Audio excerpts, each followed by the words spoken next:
meeting for the Rutherford County School Board. We will be opening the meeting with a brief moment of silence or prayer and the Pledge of Allegiance to the United States flag. No one is required to participate or be present for any of these, and being in this portion of the meeting is completely voluntary.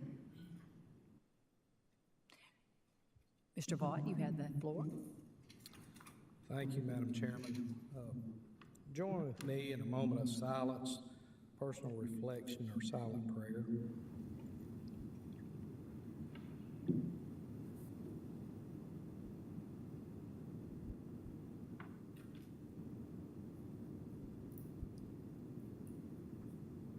Dear Heavenly Father, we thank you for this day. We thank you for the opportunity to be of service to our fellow man. We thank you for the school district and all of its employees and students. I ask that you grant us wisdom, discernment, and guidance to make the decisions you would have us to make. Lead, guide, and direct us. Protect every family represented here. We ask all these things in your holy name. Amen. Amen. Madam Chairman, I have got a special guest this evening. Candace, if you join me. Candace Kirkham from Siegel High School is enrolled in the Transition Academy, and she is going to lead us in our pledge. Wonderful. I pledge allegiance to the flag of the United States of America and to the republic for which it stands, one nation under God, indivisible, with liberty and justice for all. Thank you, Candace. Thank you.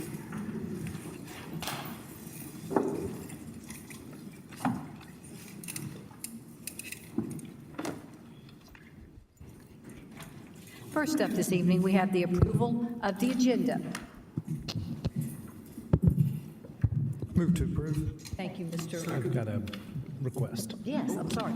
Can we move number 11, financial matters, benefits, and insurance update before the 5-year plan? Just so that's probably going to be a lengthy discussion, and that helps one of our teammates be able to get out here and get to another engagement. So to number 11 to number 8 is fine. Be my request.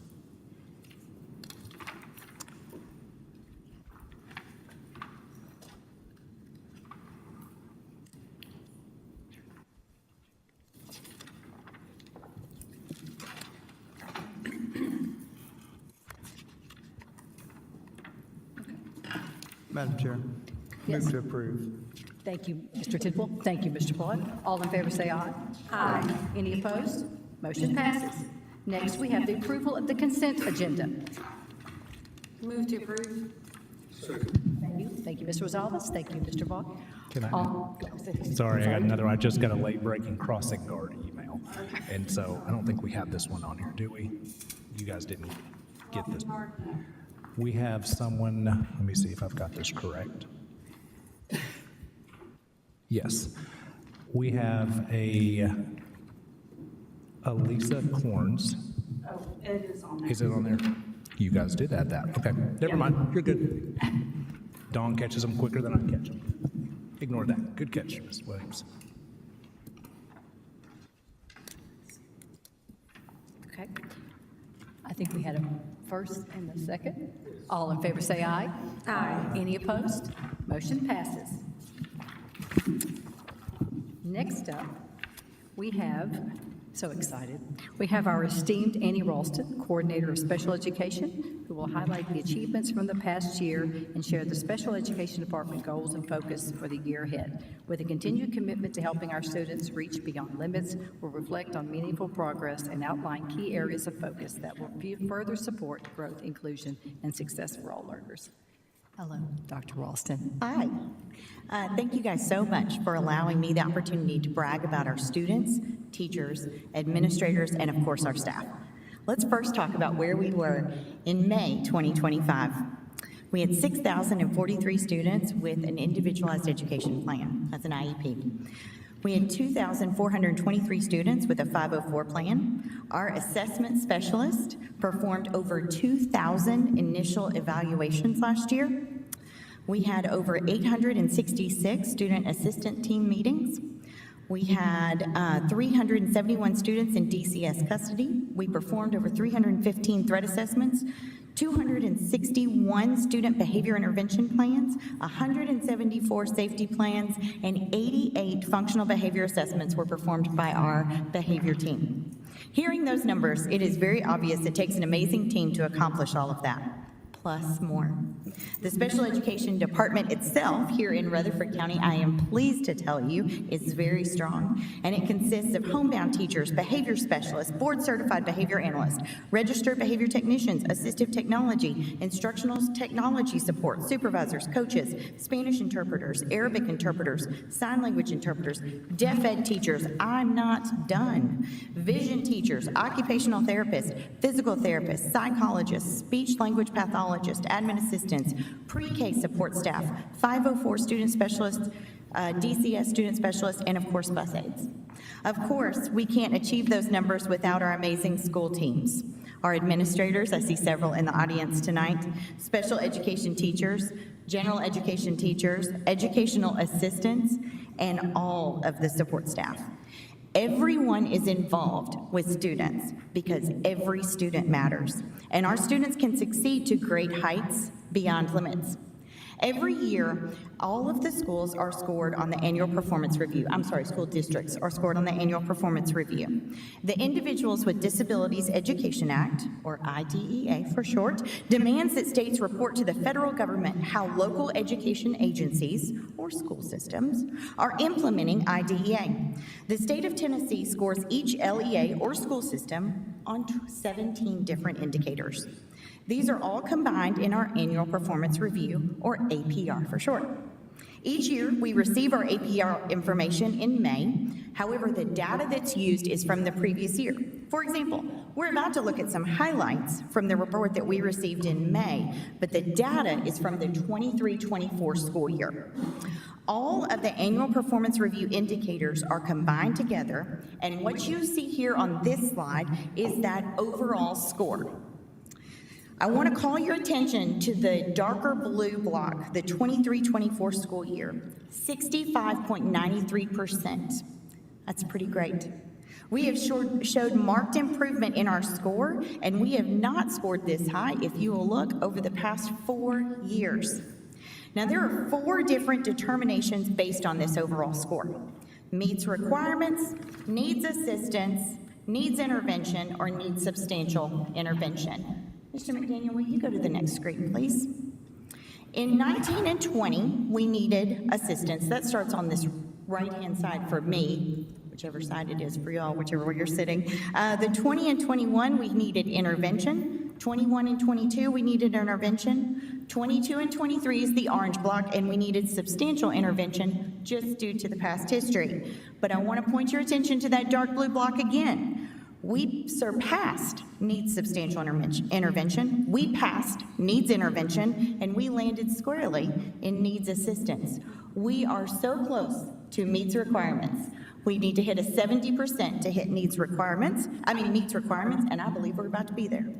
I'm not going to go over all 17 indicators with you because I know your meeting is very long. If any of you would like to set up a time to look at the full report with me, please let me know. I am always happy to talk about data and how amazing we are.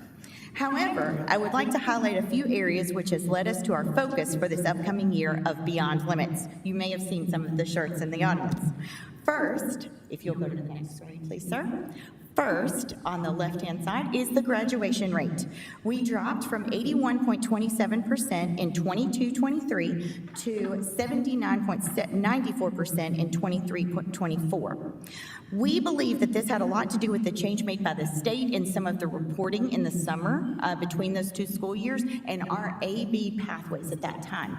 The 4x4 is going to correct that on its own.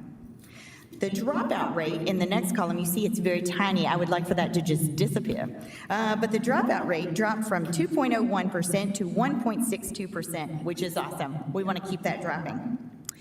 The next 2 indicators are LRE, and that stands for the least restrictive environment. Least restrictive environment is based on the amount of time students with disabilities spend during the school day with same-age typical peers. The goal is 80% or more of our students spending 80% or more of their school day with their same-age typical peers. This indicator, as you can see, is broken into two indicators. Indicator 5 is the students ages 5 through 21, so our kindergarten through our super seniors. Our percentage is 72.18, so we're not quite at that 80%, but we're climbing. Indicator 6 is for the students ages 3 to 5. That's our pre-K. That percentage is 29.68%. Our goal for that one is not 80%, it's 45%, but I want to draw your attention to how large that orange line is in comparison to the blue one. Because we chose to blend some of our volunteer pre-K and our integrated pre-K classes together during this past year, it enabled us to create more inclusive environments, and we were able to bring our percentage up from 5.69% to 29.68%. Both VPK and IPK impact all students, and together these programs provide those inclusive environments for students to grow. The last three indicators on the screen are all post-school outcomes. Each year, our teachers and special education coaches are provided a list from the state of all the seniors with disabilities who graduated the year before. They are then tasked with reaching out to the student and or the parents to answer survey questions about what the student has done post-RCS. I'm very proud of these. Outcome A is the percentage of students who enrolled in higher education. We jumped from the year before from 20.55% to 36.62%. Outcome B, the percentage of students who enrolled in higher education or are competitively employed. We jumped from 49.32% to 59.15%.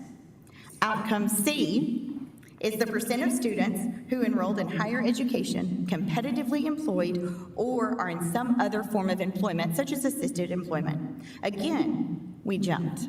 We jumped from 67.12% to 86.62%.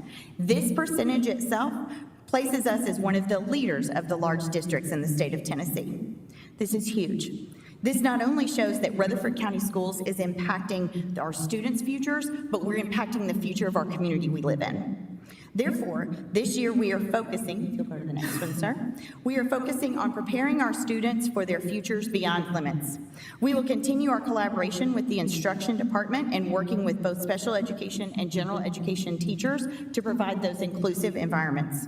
We will also continue our collaboration with Tyra Pilgrim and the CTE team because it has shown that providing all students with access to CTE has a huge impact on those outcomes and our students' futures.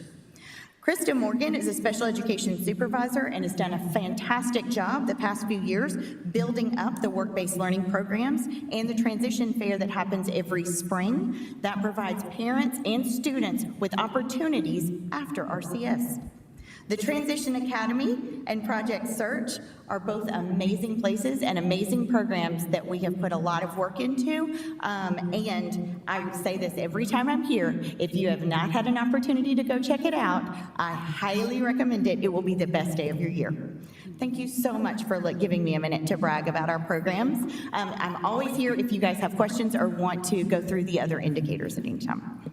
Okay. Thank you. Yes, Ms. Rosales. Ms. Maxwell, I know that you've shared this before, but in the same token and note that you are talking about Transition Academy, I will encourage every one of us here that's sitting on this desk to go to the graduation. I've gone to it 2 years in a row, and it's one of my favorite days.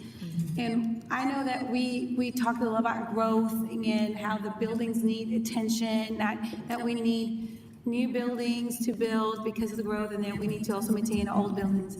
But I also think that this program with Transition Academy shall also be looked into and paid attention in how we can expand it and grow it so that we can give more opportunities for those children that after they graduate from high school, that they have something that, as it's called, a Transition Academy of some sort, that can help them be successful as an adult after they graduate from high school. So I don't know when we could do this, but I would I know you have mentioned this in the past, and trying to put more attention to that and how we can prioritize it. I know that we have a lot in our plates and trying to figure out where the money is going to allocate, but I will love that. We can also take a look at that as well. I think we need to make sure that it's part of not just our 5-year, but maybe 10-year plan. We need to look far in the future, and it's still just limited to 12 spots, is it, right now? And that's just way too small for as large as this county is and for all the benefits that come from attending Transition Academy. I still want to find a place in the north end of town, so at least we could double the size that we have now. So, but you do great work, Annie, and thank you so much, Dr. Ralston. Thank y'all. Thank you so much.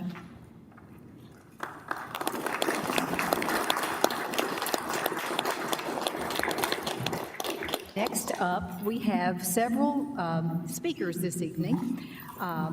First up, we have Daniel Lee.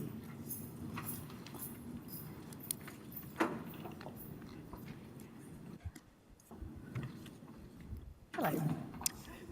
Good evening, members of the board. I want to begin my speaking by extending my appreciation to you all tonight for allowing me to express my opinions and my thoughts upon this issue. My name is Daniel Lee, and I'm currently a senior at Central Magnet High School, and I'm here to speak about your newly adopted student policy in response to Tennessee House Bill 0932, labeled a policy to prohibit students from using wireless communication devices during instructional time, except in certain circumstances. Furthermore, I do understand that considering this new policy, Rutherford County is obligated under law to follow certain procedures detailed under House Bill 0932. Therefore, the contents of my opinion will entirely and solely be based on the subjects in which Rutherford County has the authority to change. I'd like to address the inclusion of headphones within your personal device policy. Posted on RCS Back to School Hub on July 30th, 2025, under New Policy Alert, it states verbatim, headphones will also not be allowed during the school day, with a link to the full Rutherford County policy. However, at closer look at this policy by the Rutherford County Schools, this policy does not include the term headphones, nor does it prohibit them. In addition, Tennessee House Bill 0932 also does not include any provisions on the use of headphones during the instructional day.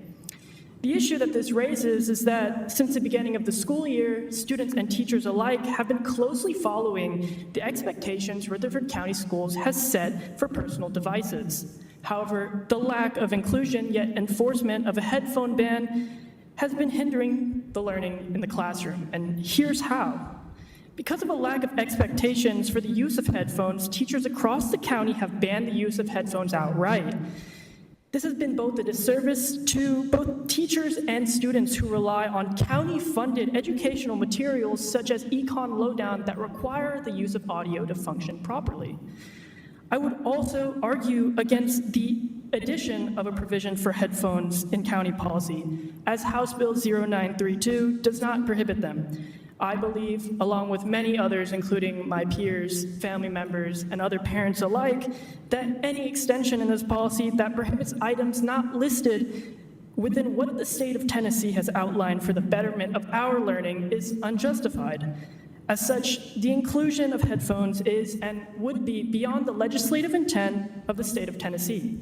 And I do not believe that such portion would be in the benefit of our learning. Thank you. And I'd like to extend once again my absolute appreciation for you guys tonight, for everything you guys do, and of course, allowing me and giving me the opportunity to speak with you guys tonight. Thank you. Thank you, Daniel. Next, we have Andrew Dickey.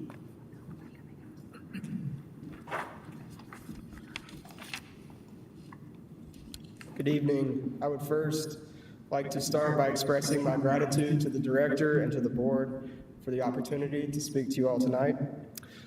My name is Andrew. I go by Isaac Dickey, and I'm a senior at Central Magnet School, and I'm here to speak regarding the recent cell phone ban that was passed by the Tennessee State Legislature. And I would first like to make clear, similarly to Daniel, that I fully understand that the board only has so much control here, and that this was a law passed by the state.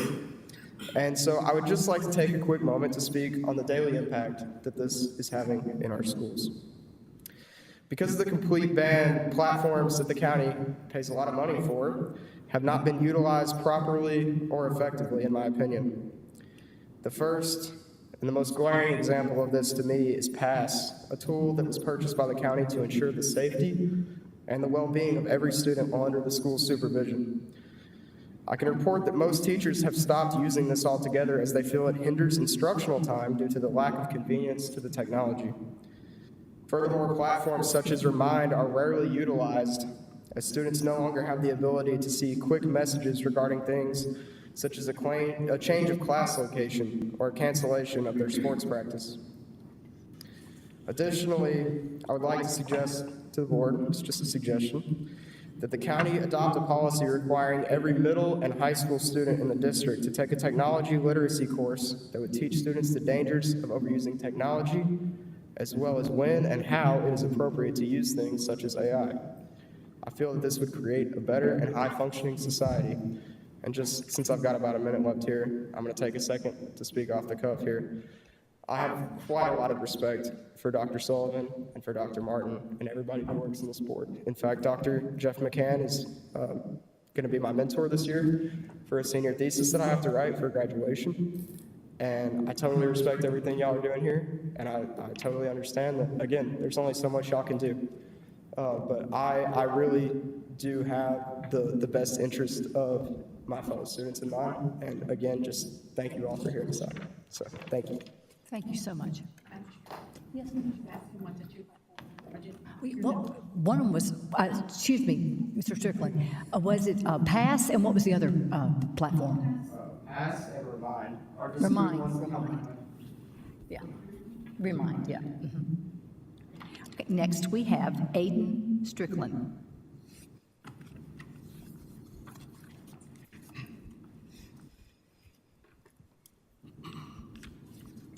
Thank you, sir. I would first like to say thank you for the opportunity to be able to speak. I appreciate the board and the director for giving me the opportunity to speak on these important issues. In regards to the cell phone policy, cell phones and other personal devices have oftentimes in recent years seemed to cause many focus and attention issues in high school students. However, they're also an extremely valuable tool for communicating with students and planning school events and meetings quickly. Students before were able to receive messages quickly and effortlessly. Now, to view any important messages or notices, students must use their computers to check their email during class, which is often very disruptive and breaks the focus during instructional time. The new Tennessee policy on electronics and the Rutherford County policy that have come from it is an understandable method to increase focus in students. However, it also comes with many detriments. By allowing students to check their personal devices during periods such as their lunch or their class changes, students would be provided with a middle ground that increases focus in the classroom while also maintaining their communication abilities. It isn't about getting rid of the current policy, but merely amending it. Other counties in Tennessee, such as Williamson and Wilson counties, have implemented policies so that students are allowed to view their devices during their lunch period, as well as during class changes. By doing this, students are able to keep track of academic news, ask questions to their teachers, and contact their parent or guardian without needing to meet anyone in person. However, limiting this usage to only lunch periods and class changes ensures that students are still focused and on task during their in-class instructional time. By enacting this change, students are able to communicate with their teachers and other students where it is needed without sacrificing any focus during their instructional time. The increase in usage of personal devices in the classroom, especially over the last few years, has many times become an issue regarding keeping students focused and attentive. In many cases, it is much easier for students to be distracted in class with said communication devices. However, banning usage of personal devices from the start of the school all the way to the end greatly reduces students' abilities to plan and communicate with their peers and their teachers. Many important classes, clubs, and other extracurricular activities use trusted online communication programs, such as Remind, to notify students of plans and changes that they should be aware of. Such programs are highly useful as it provides a simple and effective way to communicate to many students quickly, as notifications are received immediately. Without being able to view their devices at any point during the school day, it significantly reduces the teacher's ability to communicate with their students. Teachers are now at a good disadvantage in regarding expedient communication with their students, and this policy change would greatly alleviate this issue. Respectfully, I would urge the board to amend the current policy to allow students their personal devices during these short time frames as lunch and class changes. We believe it is an actionable and happy medium in regards to Tennessee's wireless communications law, and it would greatly increase student productivity and morale. Teachers are not expected to instruct students during class changes and their duty-free lunch periods. This policy change would ensure students stay focused during class while also allowing them to communicate during these free periods where focus on instruction is not expected of them in the first place. Thank you. Thank you. Next, we have Wyatt Patel.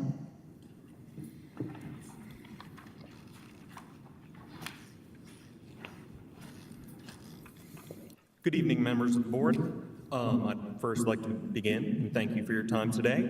I understand this is most likely a thankless job. I don't want to sound like a broken record after hearing my peers speak.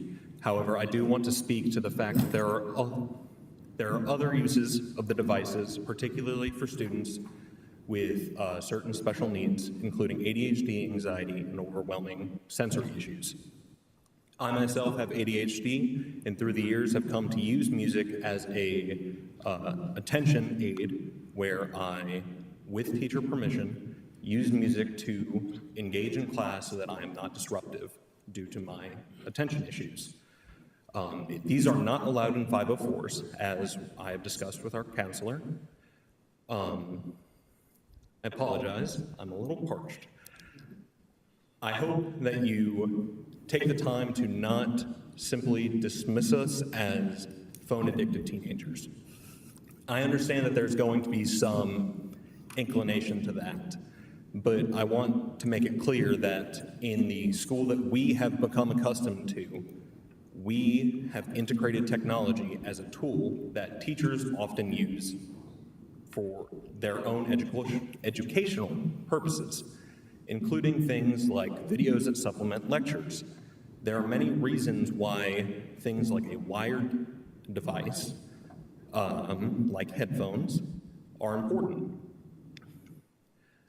Sorry, I'm trying to not rehash the things that were said earlier. I would like to also include the fact that many students often use, apologize.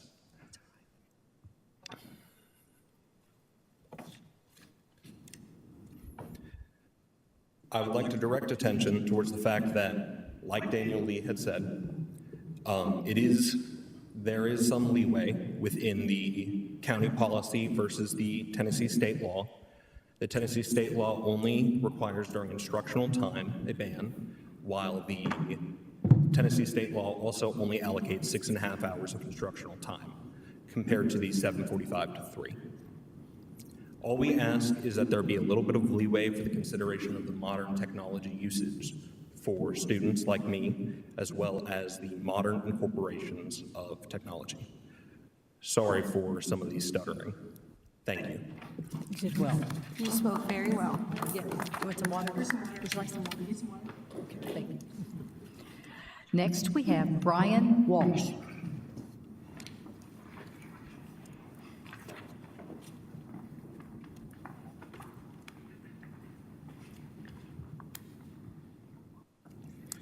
Good evening, Chair, members of the board, and community leaders. My name is Brian Walsh. I wanted to speak to you on behalf of the McFadden PTO.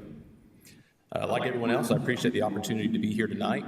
I'm the proud parent of 2 current students at McFadden School of Excellence, a school that represents both the deep history and the bright future of Rutherford County.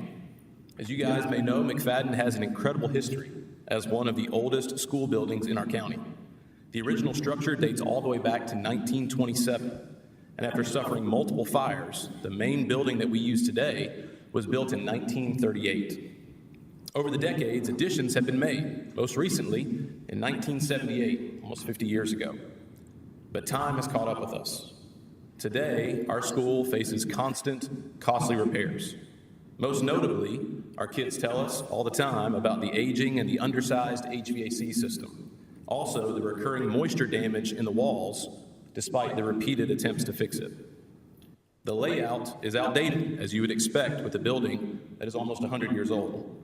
It has narrow hallways, multiple stairways at ground level, and retrofitted accessibility features that, while technically compliant, are still cumbersome for students with mobility needs. My son shared with me that last year, a girl in his class was in a wheelchair for several weeks after breaking her leg. There were times where we would take her 2 separate elevator rides just to move from one side of the school to the other. But yet, despite these physical limitations, McFadden thrives. Our culture is one of academic excellence, family pride, and community spirit. McFadden has been consistently ranked the #1 elementary school in Tennessee by U.S. News and World Report. We're a national Blue Ribbon school, a Tennessee Reward school, and we continue to attract families from all parts of the county for the education that McFadden offers. Our families are deeply invested. Over 80% of them participate actively in the PTO each year. Our teachers, staff, and administrators pour their hearts into creating an environment where students are challenged, supported, and inspired to excel. It's this combination of rich history and unmatched culture that makes McFadden so special. And we feel that is why it deserves a future school building that matches the excellence of its students. We feel that the time has come to provide a modern building that is worthy of the students, the families, and the educators who call McFadden home. On behalf of the McFadden community and the PTO, I want to thank you for your leadership, your continued support of our schools. Several of us reached out via email, and I have to confess, I was a little shocked to get multiple responses, and we appreciate that. We appreciate that you are considering these things, and tonight, I would respectfully and wholeheartedly request that you thoughtfully consider expediting a new facility for McFadden. Thank you. Thank you. Next, we have Yasmin Chaudhry.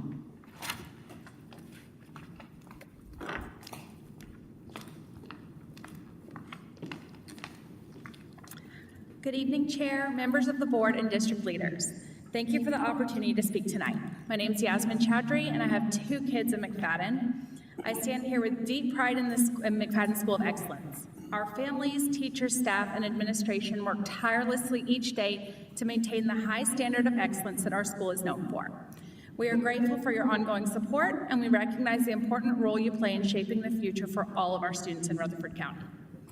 As you know, our county is experiencing rapid population growth, and with it comes both opportunity and challenge. One of the greatest challenges is overcrowding in our schools. The proposed new building or renovation for McFadden is more than just bricks and mortar. It represents an investment in the future of our children and our Rutherford County community. By adding classrooms, we can not only serve more students at McFadden, but can also help reduce overcrowding across other schools in the district. Expanding McFadden also means expanding school choice for families and providing more students access to an academically challenging environment where they can thrive. This project could potentially offer new amenities that enrich the whole student experience, but have never been before afforded to the McFadden students. A stage or auditorium would allow our creative and talented students to shine in performances, building confidence and community pride. A full-size gym would give our young athletes the facilities they need and provide space for parents and other family members to celebrate their accomplishments.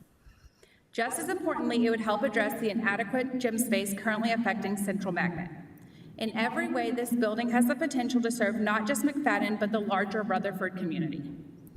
Board members, McFadden families, staff, and students are deeply committed to excellence. We believe this rebuild or renovation has the potential to reflect that same excellence you strive for each day.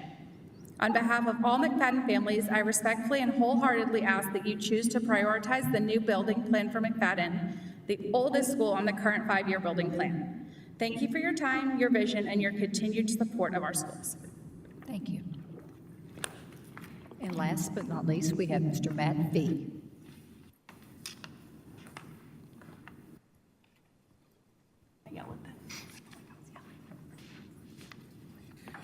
Good afternoon, everybody. I haven't seen this many public speakers here in a while, especially for them advocating for, the change in policy. Very well done, very well done. My name is Matt Fee, and I'm here tonight because at Tuesday's work session, we learned that Rutherford County schools face a nearly $7 million higher health insurance cost next year.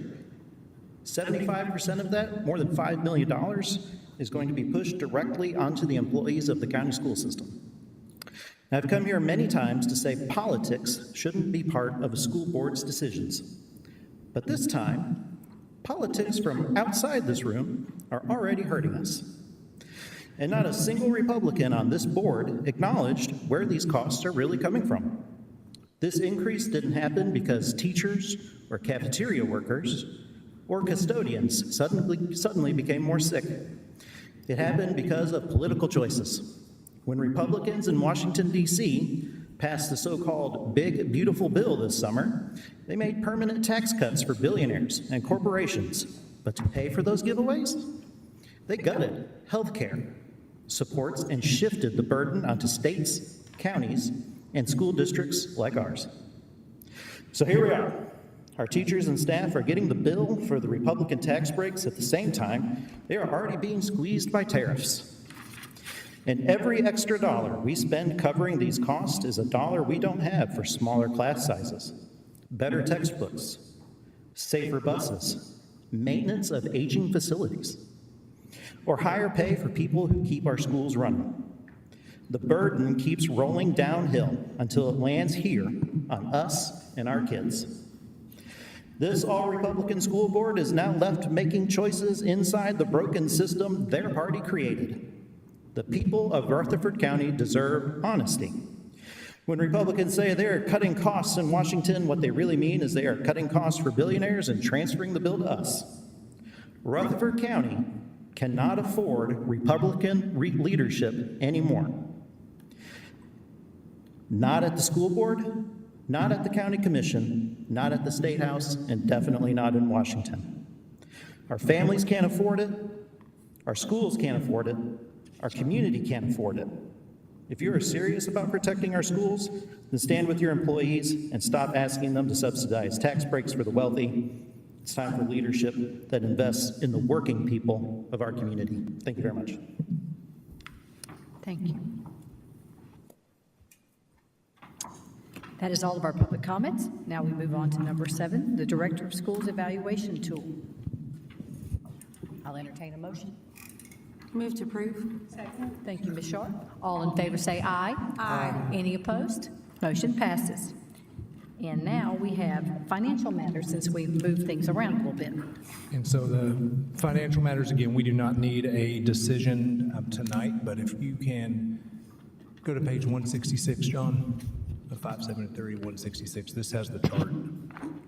And so just to reiterate numbers, our current cost for our district is $56,987,000. If our district were to cover all the costs for employees, it would be a $3.8 million change.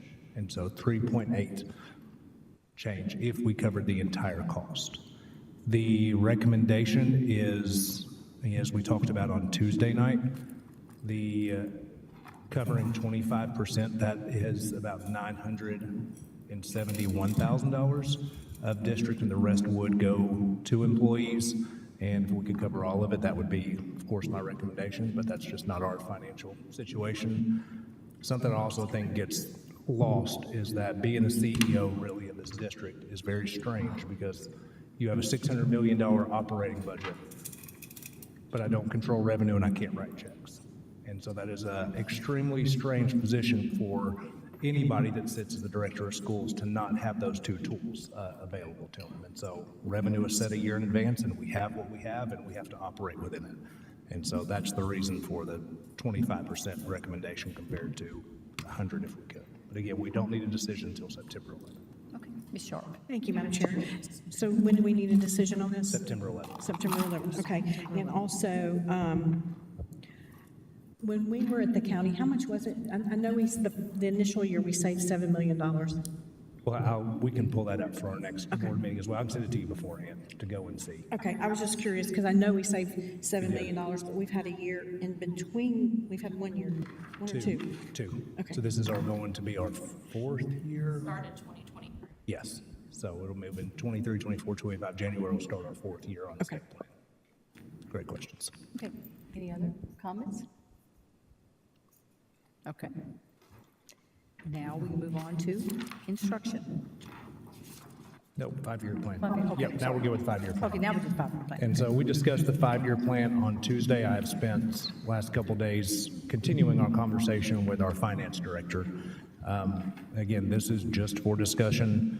We don't need any action tonight other than the one that is requested on here is for Mr. Reed, recommending motion to allow him to move forward with land acquisitions neighboring McFadden School of Excellence. That would be our first step in moving towards renovating or rebuilding or whatever we need to do with that. So I don't know how if the board wants to entertain that motion first and then come back for discussion. It's truly up to how you all. How would you like to? Ms. Maxwell? Yes, Mr. Rosales. I would like to move to approve to allow Mr. Reed to move forward with land acquisitions neighboring McFadden School of Excellence. Thank you, Ms. Sharp, for seconding. I think Ms. Darby, Mr. Tidwell, could you, I just asked, so I don't want to miss anybody, please try to recognize the chair first. Okay.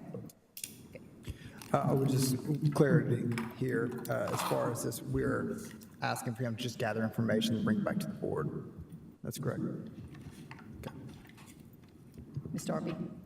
I think Caleb and I were on the same wavelength there. The way this is written makes it sound like we're allowing him to proceed with an actual land acquisition versus to engage in conversations for possible land acquisition. So I think it's just maybe a change in wording is needed. I think the motion is fine the way it is. Either way, we're going to be the ones who are going to make the decision. This is just authorizing for him to go to talk about what is the selling price and what is the asking price that they are going to ask, and then for him to come back and tell us, for us to make a decision to actually join the contract. It actually allows him to move forward with land acquisition. It doesn't say to move forward with conversations for possible land acquisition. Mr. Vaughn? Well, might I make a suggestion? Contract negotiation. That would suffice. After spending a year here, this is a little awkward the way government has to purchase things, especially real estate. Me being in the business, most of the time people put a sign on their property, you go make an offer, you do it subject to financing, you do it subject to this. When we expand or we look for school sites, it's not necessarily property that's available right now, right? Yeah, I'm kind of looking to Jeff for this, but he understands it because his firm has been involved in contracts for 50 years, I guess. So I've looked at this and legally how we can do things. Dr. Sullivan and I talked about this a little bit. It'd be really cool if he could have the ability to go out here and negotiate or do that, subject to our approval. But as people have always said before on this board, the first thing that happens when the word gets out the county's in the market to buy real estate or property or something like that, the price goes up, it doubles, right? So it kind of puts us in an awkward position. So I think what I would suggest here is that we would give Jeff the ability to negotiate or enter into a, and I hate to call it contract because we would really need to approve that, but it needs to be further than discussions. He needs to be able to get the owners to sign a letter of intent that they would sell to us for X number of dollars, or that they would solicit to us, a type of proposal or something like that. I had some wording in mind that we could do it, but a solicitation or a proposal or a letter of intent doesn't have a lot of teeth to it, which, again, my experience has been you can't make somebody sell and you can't make somebody buy. Everybody thinks they can, but the judge will always call the deal off. So maybe we allow him to enter into negotiations and report back to us for final approval and then funding, right? Is that what we want? Yeah. That's kind of how I think it reads as well. Me too. So. Do you want to change the wording to that? I'm on board with you. My biggest concern is Ms. Sharp had brought up a good point about the possibility of taking a year and moving the McFadden students to Holloway and possibly building on the site where it currently is, and that we may not need to acquire those properties. So I just legally don't want to put us in a position where we've committed to something before we've explored that option that we discussed on Tuesday. So all I'm saying is, it's one and the same. It's just a matter of clarifying that we're not actually giving him permission to make a deal. We're giving him permission to start the conversations and discuss the possibility of those deals, but it's not creating an actual deal or acquisition yet. We're going to need those properties in order to even go forward with it. We're going to need those properties. I'm going to Yes, go back Mr. to this. Vaughn. I think it needs to be a little stronger than that. It needs to be an actual, I don't know, I hate to use the word, it's not a contract to purchase, it would be, how would you word this, Jeff? You know me, I'm trying to go into it from the front door, and we're really coming in the back door. Is it an offer to sell, or we want them to sign an offer to sell with us having final approval? Would that be the way you word it? Intent to sell? If we Intent to sell, thank you. I could go ahead and get a contract signed, but any contract that would get signed would have to come back to the board for approval. Exactly. But ultimately, nothing's going to be valid until this board approves it. So if I can have authority to negotiate a contract, if that's what the board's will is, I'm happy to do that. Then I can bring those proposals back to the board for your consideration. And of course, the contract's not going to be binding until you have approved it. Okay. I think a real simple word change. I've got it. So, Mr. Reed, move. I'm sorry. I think it should just be really easy. Move forward with a possible contract negotiations for land acquisitions. I think that kind of clears it up a little bit more. I don't think we need a possible contract, because, okay, Mr. Reed, when you come before us to bring us lands that you have been in contact with the owner and you have an asking price, and even when we authorize you to speak with the Beatty property, how did that happen? All we did, we just made a motion to authorize you to do that, for you to come back and say, hey, I've talked to them, this is the asking price, I've got a draft ready to go, if this is what you want, go for it, right? Will this motion be sufficient enough to do what you've done in the past? I think it's fine. I think it's okay if the motion says to move forward with contract negotiations for the acquisition of neighboring McFadden property as well. Because any contract I have has to come back to you for approval. Exactly. So I'll modify it to say, to allow Mr. Reed to move forward with contract negotiations with land acquisitions neighboring McFadden School of Excellence. So I'll add that verbiage. It's what we've done in the past. This is nothing different. We still have to make a decision at the end of the day, but it just tells them to talk to the property owners that this is something that the board is considering. It's not binding anyone to anything at this point. It's all subject to finance. I'm sorry, it's all subject to the county commission funding it anyway. Forgive me for asking a dumb question right here, but do we not have some policies about real estate? We do have a policy, yes. Okay. Does this adhere to that? Does it fall in line with it? It does. Okay, there had to be somebody smarter than us before, or somebody before us had to deal with this. So as long as it meets policy, let's go. Ultimately, if the board wants me to contact the adjoining owners and to see whether they're willing to sell, under what terms they're willing to sell, what the possible prices they would entertain. And of course, there is negotiation. I normally do not take the first price I get from a land seller. So there is oftentimes, and you normally give and take and go back until we get a number that's feasible and sounds reasonable for it.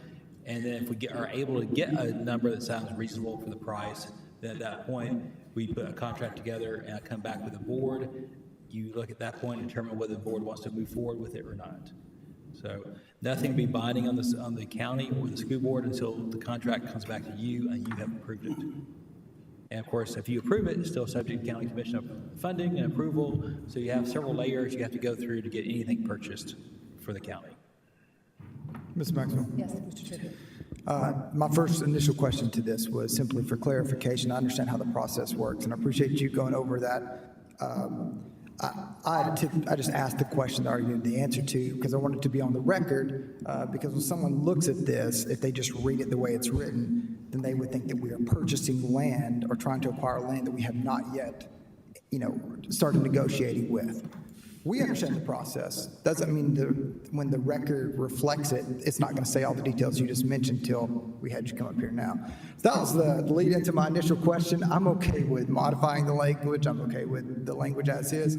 I know you can't move forward without our board approval, but I just want to state my position was to get it on record that the clarity here that I was desiring was that the public would know that we are not moving forward to purchase land that we have not yet entered into negotiations with. So just getting my 2 cents out there. Yes, Mr. Vaughn. I'd like to extend it a little bit more. I'd like to authorize Mr. Reed to contact the city of Murfreesboro. The McFadden Community Center is right there beside it. And I'd just like to know if there's any possibility of them being interested in working out a, like Mr. Vaught says, a land swap or something, but, we got to look at the options, and that's really the only 2 ways we can go. So we don't have any choice, so hopefully one of the 2 would work out. And so I'd like to authorize extending that to check on that land. You want that to be You're making that as an amendment? amendment? Yes. Second. Okay. Any other? Let's go ahead and vote on the amendment. Okay, so the amendment is to allow Mr. Reed to reach out to the city of Murfreesboro about the community center. Do you want a roll call? Yes, please.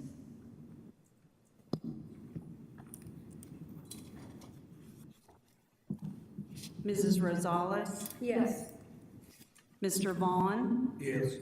Mr. Tidwell? Yes. Ms. Sharp? Yes. Mr. Vaught? Yes. Mrs. Darby? Yes. Mrs. Maxwell? Yes. Unanimous. Okay, thank you. That's wonderful. And now we move forward to the other, now that everybody understands what the motion says, that this is just authorizing him to go speak to them, I think it's fine the way it is. We have a first, we have a second. I'd like us to go ahead and vote roll call. All right. Are y'all ready? All right. Okay.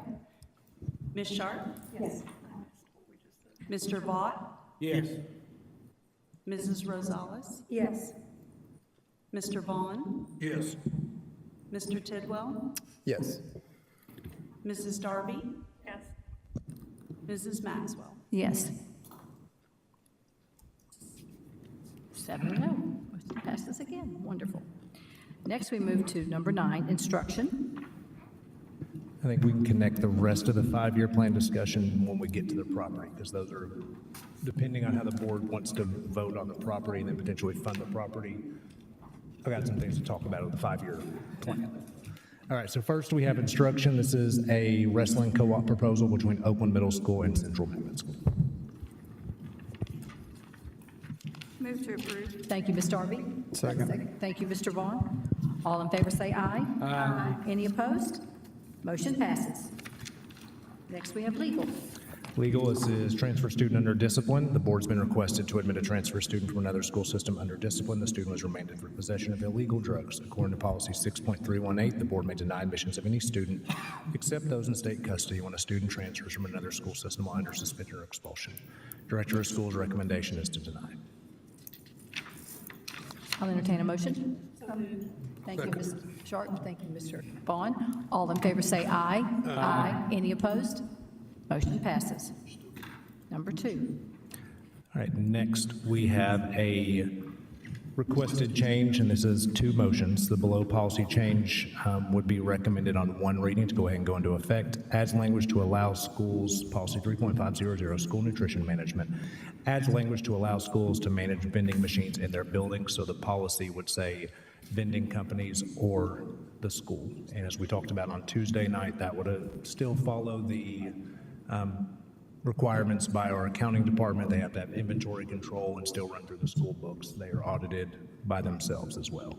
So my first request would be recommended motion to suspend board policy 1.600, specifically waive the 2 reading requirements for the above policy. So moved. Thank you, Mr. Vaughn. Thank you, Ms. Sharp. All in favor say aye. Aye. Any opposed? Motion passes. And then second is a recommended motion to adopt in the first and final reading for the above policy as presented. I'll entertain a motion. So moved. Thank you, Mr. Vaughn. Second. Thank you, Mr. Vaughn. Question? Yes. What has driven this? Yeah, so it's driven it. We have our high schools, several of them have their vending machine companies who vendors are not interested and they want to sell the vending machines. So they're doing it to continue the Yes. service. Yeah, and they can make probably more Yeah, for their school as well. Which I assume they were making commission anyway. They were, but when it came to me, the first question was, can I do this? And I always look at policy and said, no, the way the policy is written, no, you can't, so you have to wait. Well, they used to So- years ago, 40, Yes. 50 years ago, they used to do it themselves. Yes. Okay. Thank you for that. I thought that was the reason. Yep. Okay, did we get a second on that? Okay. All in favor say aye. Aye. Any opposed? Motion passes. All right, we've already done financial matters, but I did, I forgot that I had talked to County Finance Department. They have increased, they're going to increase their insurance plan by 6%, and they are passing the full amount on to employees. So they're going up 6% county general with a full amount passed to employees for this year. That's what was included in their budget. Okay. Okay. Number 12. All right, number 12, engineering construction, tab 7, Blackman Middle CDC fence request. Principal Jackson requesting to install approximately 100 feet of fence to enclose the CDC or structured setting area. The cost for this project will be from the Richard Siegel grant and will be at no cost to the board. There will be appropriate exit gates and hardware provided to meet the state fire marshal approval. Anticipated budget for this is $7,830. Engineering construction reviewed the request and has no objections. I'll entertain a motion. Move to approve. Thank you, Ms. Rosales. Second. Thank you, Ms. Darby. All in favor say aye. Aye. Any opposed? Motion passes. Number 2. All right, number 2, and bear with me while I go through, because I've talked to the Finance Department quite a bit, working on funding. And so I think the first would be to entertain the purchase of the property, and then I'd recommend a second motion, and I'll give you 2 options that have been suggested to me on how to fund it. So first, just the possible or the approval to either purchase or not, and I can go into all the details right now as well. I'll need 2 different motions.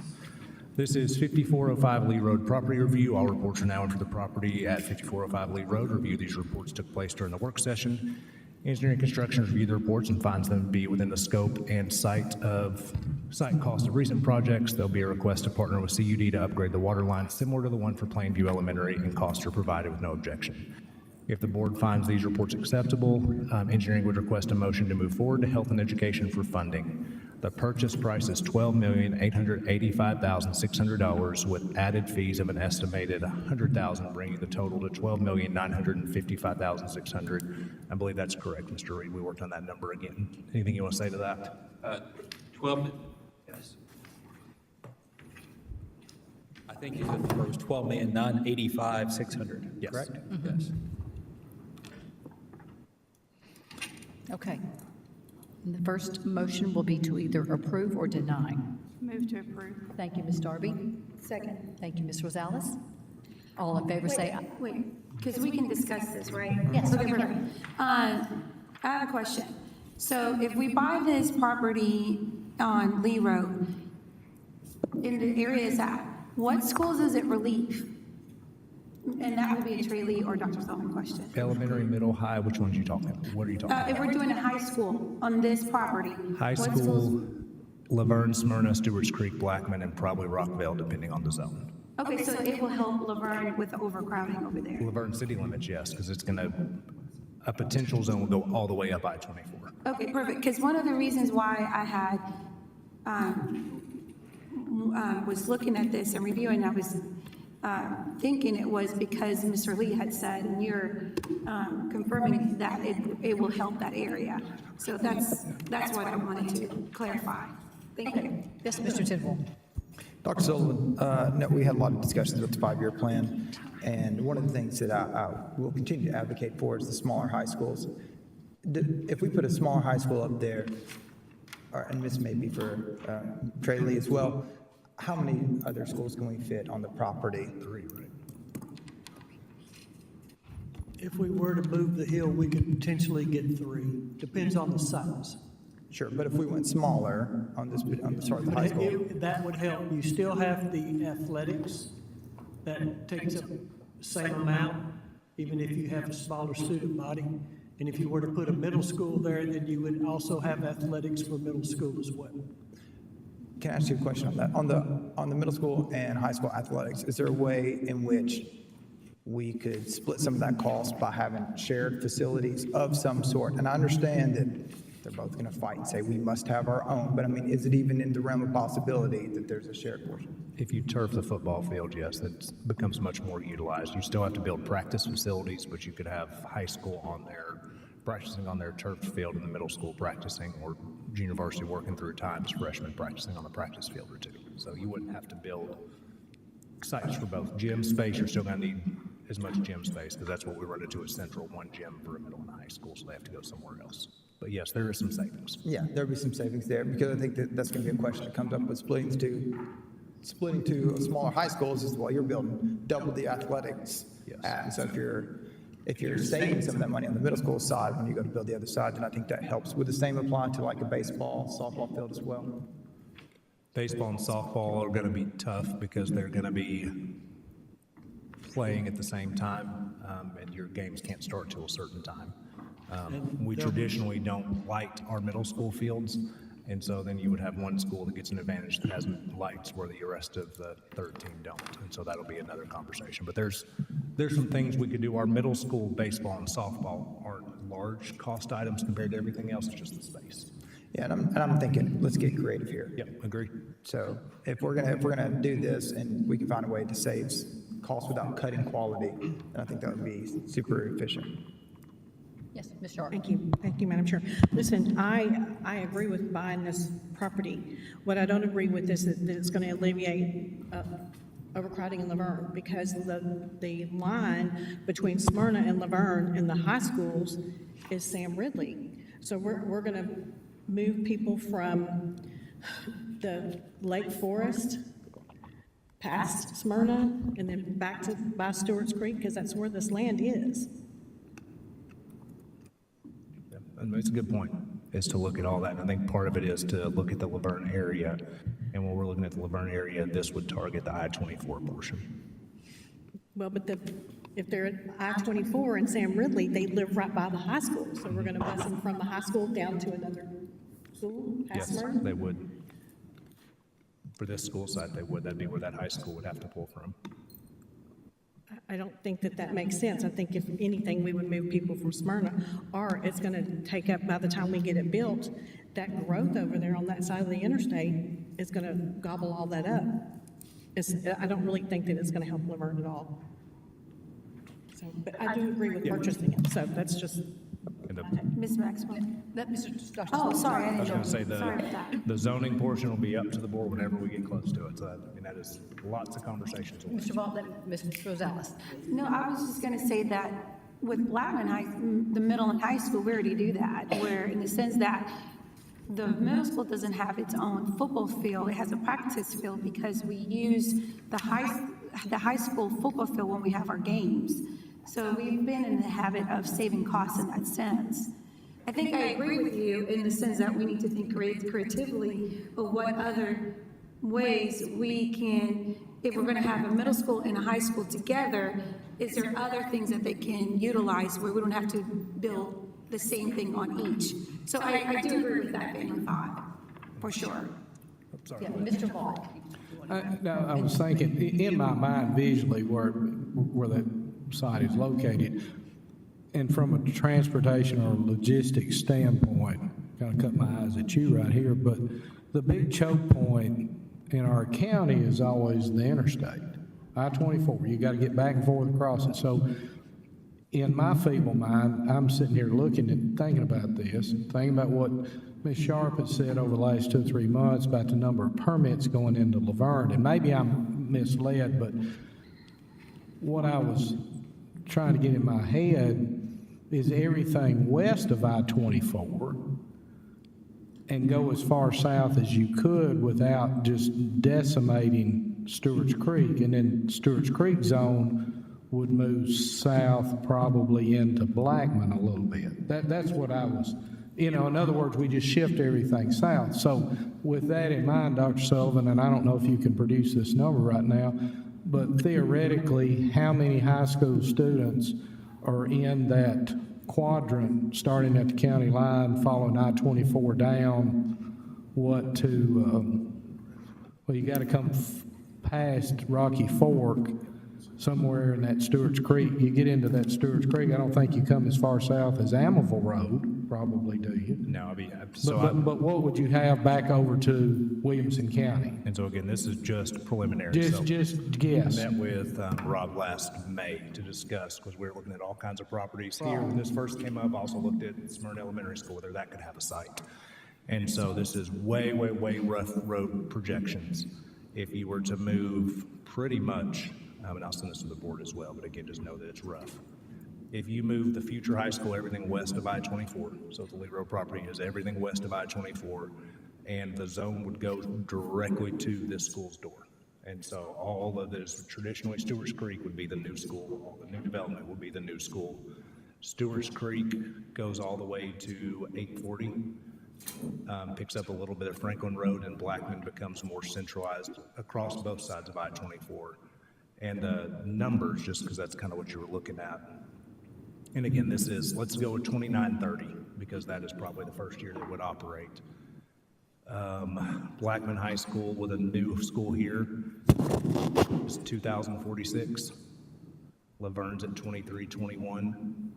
If we address the north end, then your big issues then become the south end, which I think goes directly with what Mr. Tidwell said. It's hard to do just one if you don't do both. Oakland's at 2774. Riverdale's at 2003. Rockville's at 2433. Here's where your issues come in, though, is Smyrna drops to 1734. The new high school is 2138, and Stewart's Creek High is only 1471. And so we're going to have to, again, this was just a very rough draw, use the main boundaries that we have. But what was the number But that this would be is in a the new school? 2,500 school capacity. This is not a small capacity. So how many's in that quadrant north of Stewart's Creek? Can you do that on a heat map or something? 2,200 roughly by 2930.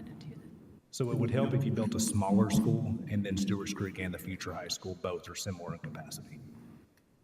So then Stewart's Creek wouldn't drop to 1,400. Right. So you roughly got 1,200 kids up there. Easily. You got more than 1,200 Easily, kids. yes. And don't forget, we still have dual zones going. And when that's this true. school This gets is- open, dual zones are gone. So so some of these numbers are a little bit Tough, skewed. yes. Yeah. The dual zones are tough. I Yeah, know we dual have to do it, zones but it's are tough. making this harder. Okay, Okay. that's, Ms. Darby, did you have something to say? I was just going to say, kind of going along with what Mr. Tidwell said, that Ms. Sharp has brought up several times, if we did a three-school complex on the Lee Road property and we made them smaller, I think that would be a great opportunity to do the elementary, middle, Jack and Jill. It would save you some space, I think, a little bit with the cafeteria and such. I know that school we looked at it was a pretty neat concept if you were talking about thinking outside of the box and stuff. So it might give you some more room for some of the athletic fields as well. So we have, is that all the discussion? We have a motion on the floor to approve. So. For the purchase. Approve the purchase. So moved. Good, okay. Do you have anything else to say? Well, I said, oh, who said the motion? You And then we have to come back to Yeah, she was just saying. Oh, okay, that's what I'm saying. This was for. Okay, I'm sorry, Ms. Darby. All in favor, say aye. Aye. Any opposed? Motion passes. Okay, the second motion. Let's talk about funding real quick, because we really have two options. Talked to Michael Smith for a while today, so let me give you an overview of kind of where we are. As of today, we have about $104 million in fund balance, which is better than we anticipated. You know, last year we operated in a deficit. We were able to cover quite a bit of that. We anticipate being at about 91 million fund balance. We're at 104. That's where I mentioned earlier it's a little bit tough being a CEO because there was extra revenue at the county side that you can't draw into. And so that's tough, but we're glad that it's in there. We also got some extra fast growth money after the school year ended for the second year in a row. We got $2 million. That would have been nice to be able to budget last year, but it came in July. So tough when that comes in July. So we're at 104 million roughly. We still have to check some numbers to verify that's all accurate. County has closed their books. We closed our books before that. The county closes their books, and we have to make sure that whatever their books say is what's there. But 104 million. We like to stay, or Michael Smith likes us to be at about 90, about 15% of what our operating budget is. A little bit higher, but still. We also have some funds available in 189. I got to fund 189, which is our building project fund. It is still, and we don't run this comes from the county as well. And so this is as of June 30th. So they're still working on June 30th numbers. We've got about $2 million at our Westbrooks Woods Academy that we had allocated over there to be able to move. We have, I'm just looking at all these, give me just a second. We have about $355,000 at Laverne Middle Annex. We have $891,000 for secondary land, so that one would make sense. $891,000. And so we've got several million to be able to do that, but when I talked to Mr. Smith, I said it's not just land, we also have to start moving on design fees pretty quick, and so we need a way to be able to fund both. So our two options are to be able to motion to approve request to fund the purchase of Lee Road property using a combination of funds from projects in Fund 189 and funds from 141 fund balance at the finance director's suggestion. So that would be one. So whichever funds he sees need, 4 million needs to move from 189 versus 9 million moving from 141, whichever one makes more sense. Or the other option is a motion to request funding from the county commission, either through a bond anticipation note or a capital outlay note. And so what that would do, that's 18 to 24 months. That'll probably result in us or the county having to move pennies next year. So we either fund it up front now or we fund it by losing pennies at the end of the year. And so they will then have to go to the bond market for the $13 million.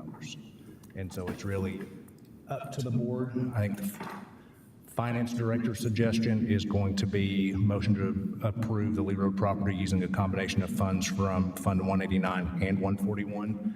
And what the finance director says goes pretty far with the county commission for funding. That would probably carry pretty quickly. The motion for bond anticipation or capital outlay note, and Mr. Reed, you may need to talk about this a little bit. It's going to require some extensions and some delays where we're going to do a 30, 60 days probably at least for the county to vote on It these. takes 60 days longer to go that route. And so, again, it's up to the board. I don't care either way. I was just trying to figure out how do we get the land and the design fees funded eventually. Okay, Ms. Stark. Thank you. Will we have any change orders from Oakland and Riverdale We will. Those were used to start the first funding for Laverne High School. for the So, annex? yes. Okay. Yeah, that's where we started. We moved, what, $1 million from each one? Does that sound right? It's 500,000 from Oakland. About $1 million each. Yes. So Smyrna, Riverdale, they use that to lower the bond issuance for Laverne High School and Poplar Hill Middle. Okay, Ms. Darby, Mr. Ball. Do you know what the approximate design fee cost is? It'll be a percentage, and so there's also been discussion about architects. So a lot of it's going to, before we get to design fees, we need to decide whether or not we want, what type of school we want. Big, small core, Jack and Jill, I mean, there's all those discussions are gonna depend. If we use our Siegel, Stewart's Creek design, it'll be less if we knock a wing off of that. If we go and design something new, it's gonna be more. And so we've been in the, 3.5% to 4%, roughly. If we have a new design, you're probably looking upwards of 5 or 6, and at a project for that, you're looking $5 to $10 million roughly. Can I ask, this might be a question for you, Mr. Lee, if we were to use like the Stewart's Creek design, rather than necessarily like knocking a wing off, would that work to use that wing you would normally take off if we decided to make it that arts magnet as like the art space? I'm not following the question.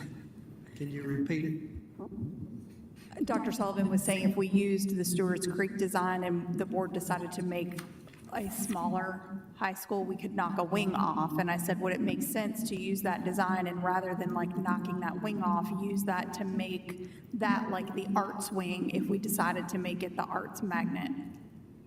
You could. I mean, it would be fairly functionable that way, yes. Okay. Would that change the price, though? It's gonna increase some. You have to build an office space. You're gonna have to do some, but it's not something that's gonna be a 2% change. Okay. I wouldn't imagine, would you? I wouldn't think it'd be a whole lot. Mr. Tidwell. Yeah, I appreciate you gathering that information so that we can have some accurate data to be working with. I'm glad you spoke with the finance director. We definitely need them on our side, and it sounds like the first option is going to be the way to go regardless. So I'm just here to make a motion that we go with the first option. Second. Okay, thank you. Mr. Vaughn. Yeah, I'm just thinking, the money set aside for Central Maine, and I think it's what, 680,000. This is not going to affect that, is it? It's not. That would be our innovative schools model, so we can't touch that for this. You know, Mr. Lee, I was at a building last week. It was 5 stories, and every bit of it was, the walls and everything was built out of concrete. And, you know, the state legislature is trying to push everybody for storm shelters and things of this nature. And buildings that are built with concrete walls and things, about as good a protection as you can have in severe weather. And it's my understanding that there's not a lot of difference in the cost between a wall made out of concrete and one made out of block. Is it possible that somebody could do one of the architects or something that could do a comparison cost analysis that we could look at that and just see? I've got contractors that'll do that, and their pricing will be more accurate than an architect. And I don't mean that derogatorily toward architects. They do it every day. Right. I utilize them a lot, and I'll be perfectly honest. Any architect in this area that's doing schools is going to call the contractors that work for us and ask them to help them price it. So they would do it just as easily for me as they will them. So it is something we can look at, yes. I appreciate it. Yes, Dr. Sullivan. Mr. Tidwell, just to clarify, your motion is to approve the funding through a combination of 189 and 141. That is correct. Okay. Yes, Doctor. Mr. Vaughn. That's fine. Is your doctor? Nah, yeah. Doctor of what, right? Go back over those numbers again, Dr. Sullivan. It's in both those funds for me. What were they? Fund 141, our general purpose, and I do not like going to our fund balance so much. I mean, it's like you're robbing. But there's a spread. There's a spread there right now, we believe. Yes, and there's 15%, and I just think that is my recommendation, but there's some concerns in future years. We keep doing this. We funded an elementary school. We keep funding design fees. Now we're buying the land. Like, we're continuing to fund. We're up to about probably $60 million we're funding ourselves at this point. Right. That's part of the partnership. So how much is there in that fund? 104 million. And if we drew it back to 90 million, then there's 14 million. Roughly, yes. Okay, so how much is in the 189? 189, the best I can tell is 2 to 3 million right now, because again, this is from June 30th, so it is still showing, I'll give you an example, it is still showing Riverdale having 7 million, but we have paid out a lot of things to get Riverdale finished, and so there's not 7 million left for Riverdale. And so until the county updates all those, I don't know exactly what's there.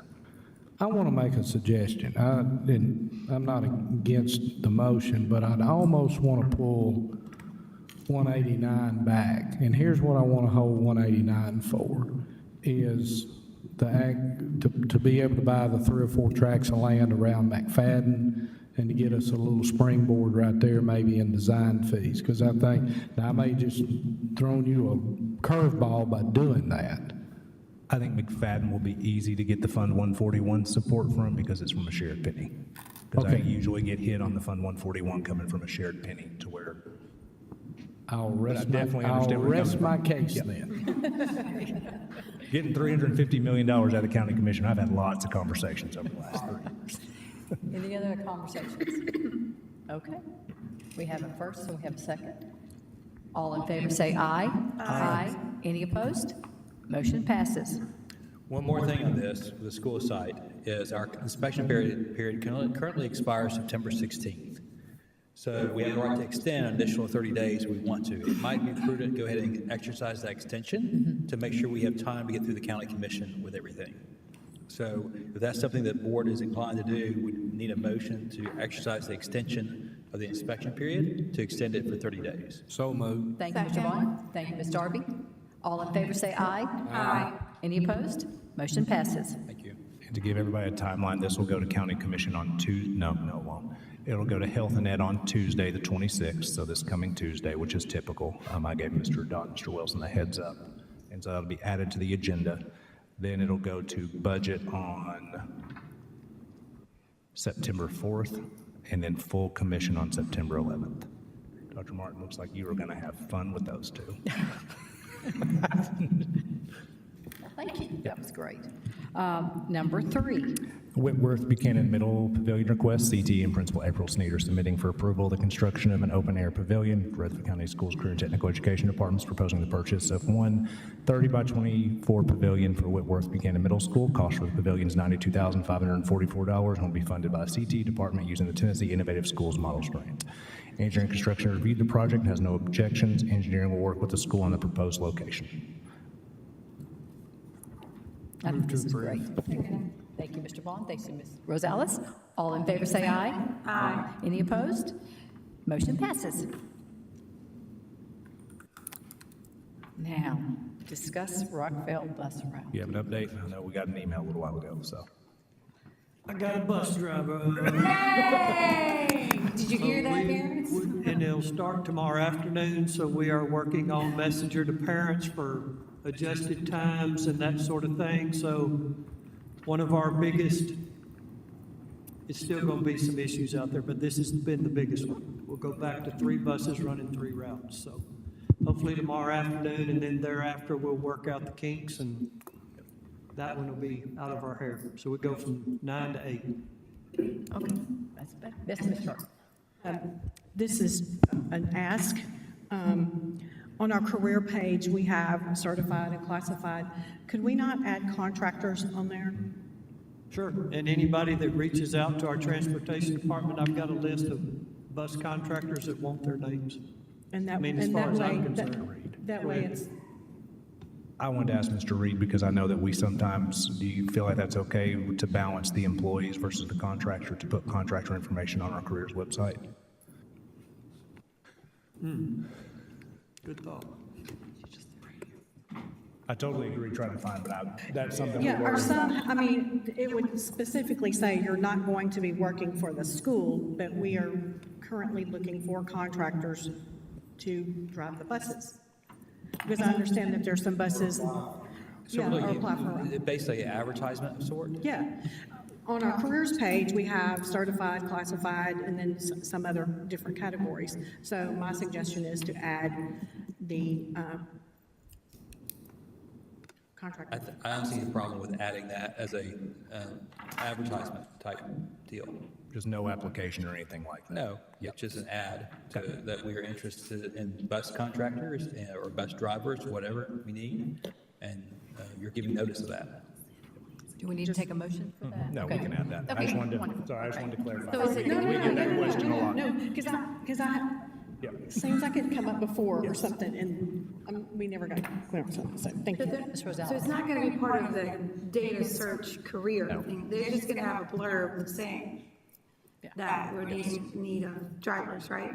Dr. Sullivan, I think we can design a PSA to put on that page type that this directs them on how to connect with contractors if they are a qualified driver without it going through any sort of our job search function or that. It would be in the same area of the website, so if they happen to have the credentials they need for that, endorsement for school bus drivers, those things, that they know how to contact us. And it will go to transportation then for information? Yeah, it's gonna have to go, it's gonna have to go through them anyway. I mean, they'll have to approve everything anyway. That's a good idea. Next, we have the director's update. Yeah, several things. First, we have our weapons detection system rollout, so we train next week with our schools, and so they're already set up at the Blackman campuses because that's where we're doing our training. We'll have videos that go out to our parents about what to expect. The rollout, of course, is the day after Labor Day, so just everybody be patient as we go through the new. I'm sure we'll have some people complain about it slower. It's going to be slower for a couple of days till we get it working, then it'll be live for football games starting on September 5th. If somebody does not, for our Friday night football games, high school, September 5th, that's the first games where we really start playing each other. And so that's sometimes a heightened sense of awareness. We want to make sure that we have those in place. If someone at the games, because that puts you in a weird situation, that if somebody's metal detector goes off, we have, of course, search laws. You don't want necessarily a EA or a teacher trying to search an adult. So if somebody goes through and the metal detector goes off, they just won't be permitted until they either go take care of whatever is going off until they can come back and be rescreened. They may, so it depends on the brand. And so, but they can also, if that's what's setting it off, you can take that to the side, wand it, and then you're cleared to go in. So just know that's one thing going on. Our high schools are starting football this week. One other thing, I gave everybody an enrollment report, and so these are actual students. This is not going to match Skyward exactly, but these are students we have seen. So I just want to go over a couple of things. This shows you each grade level, and then the total, and then I always like to look at total from where we were in April, so this is April 23rd, and it shows you the difference. We're unique because we continue to grow, so we're going to grow to these numbers. Let's go to the second page at the very bottom so you can see just overall.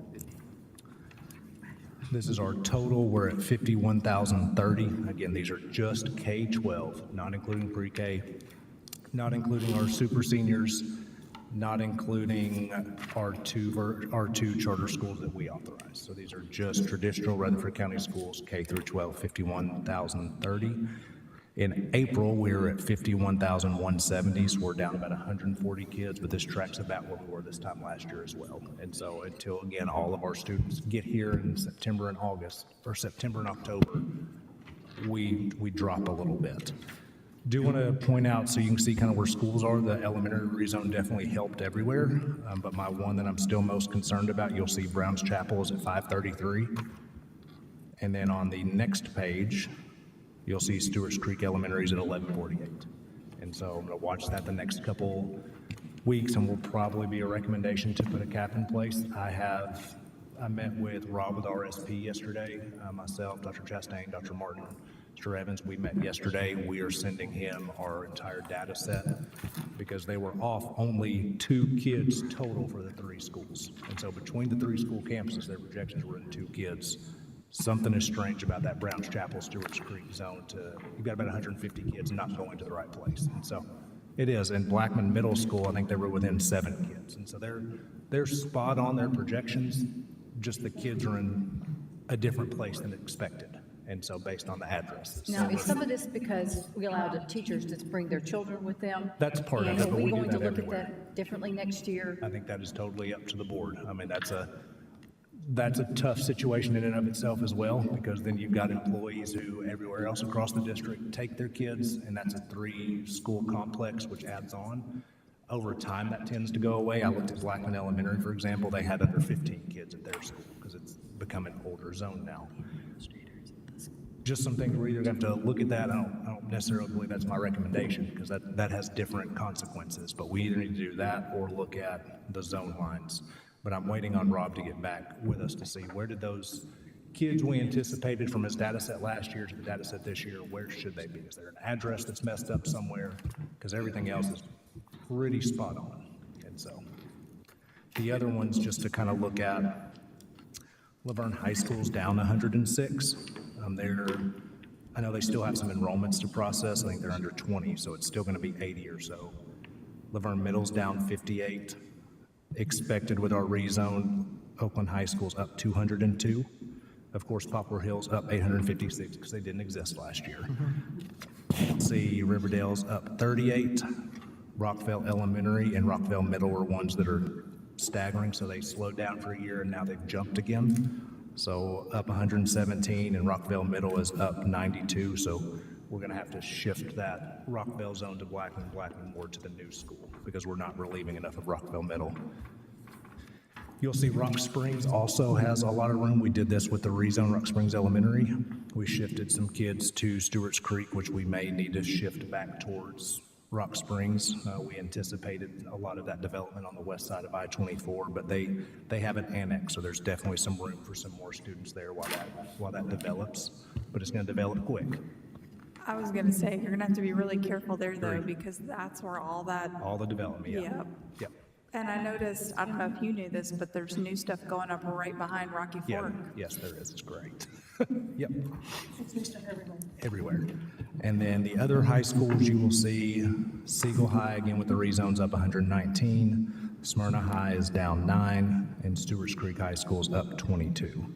And so overall, rezone helped, did what we needed to, and one that is not grown in a long time that is growing again is Kittrell Elementary, so they've gone up 48, and I know that may not seem a lot, but when your school enrollment last year was at 325, they've grown about 12% in a year. And so there's some new developments, apartments, and 2 new neighborhoods going out there. So we've got plenty of room out there. It's just not staffed that way currently.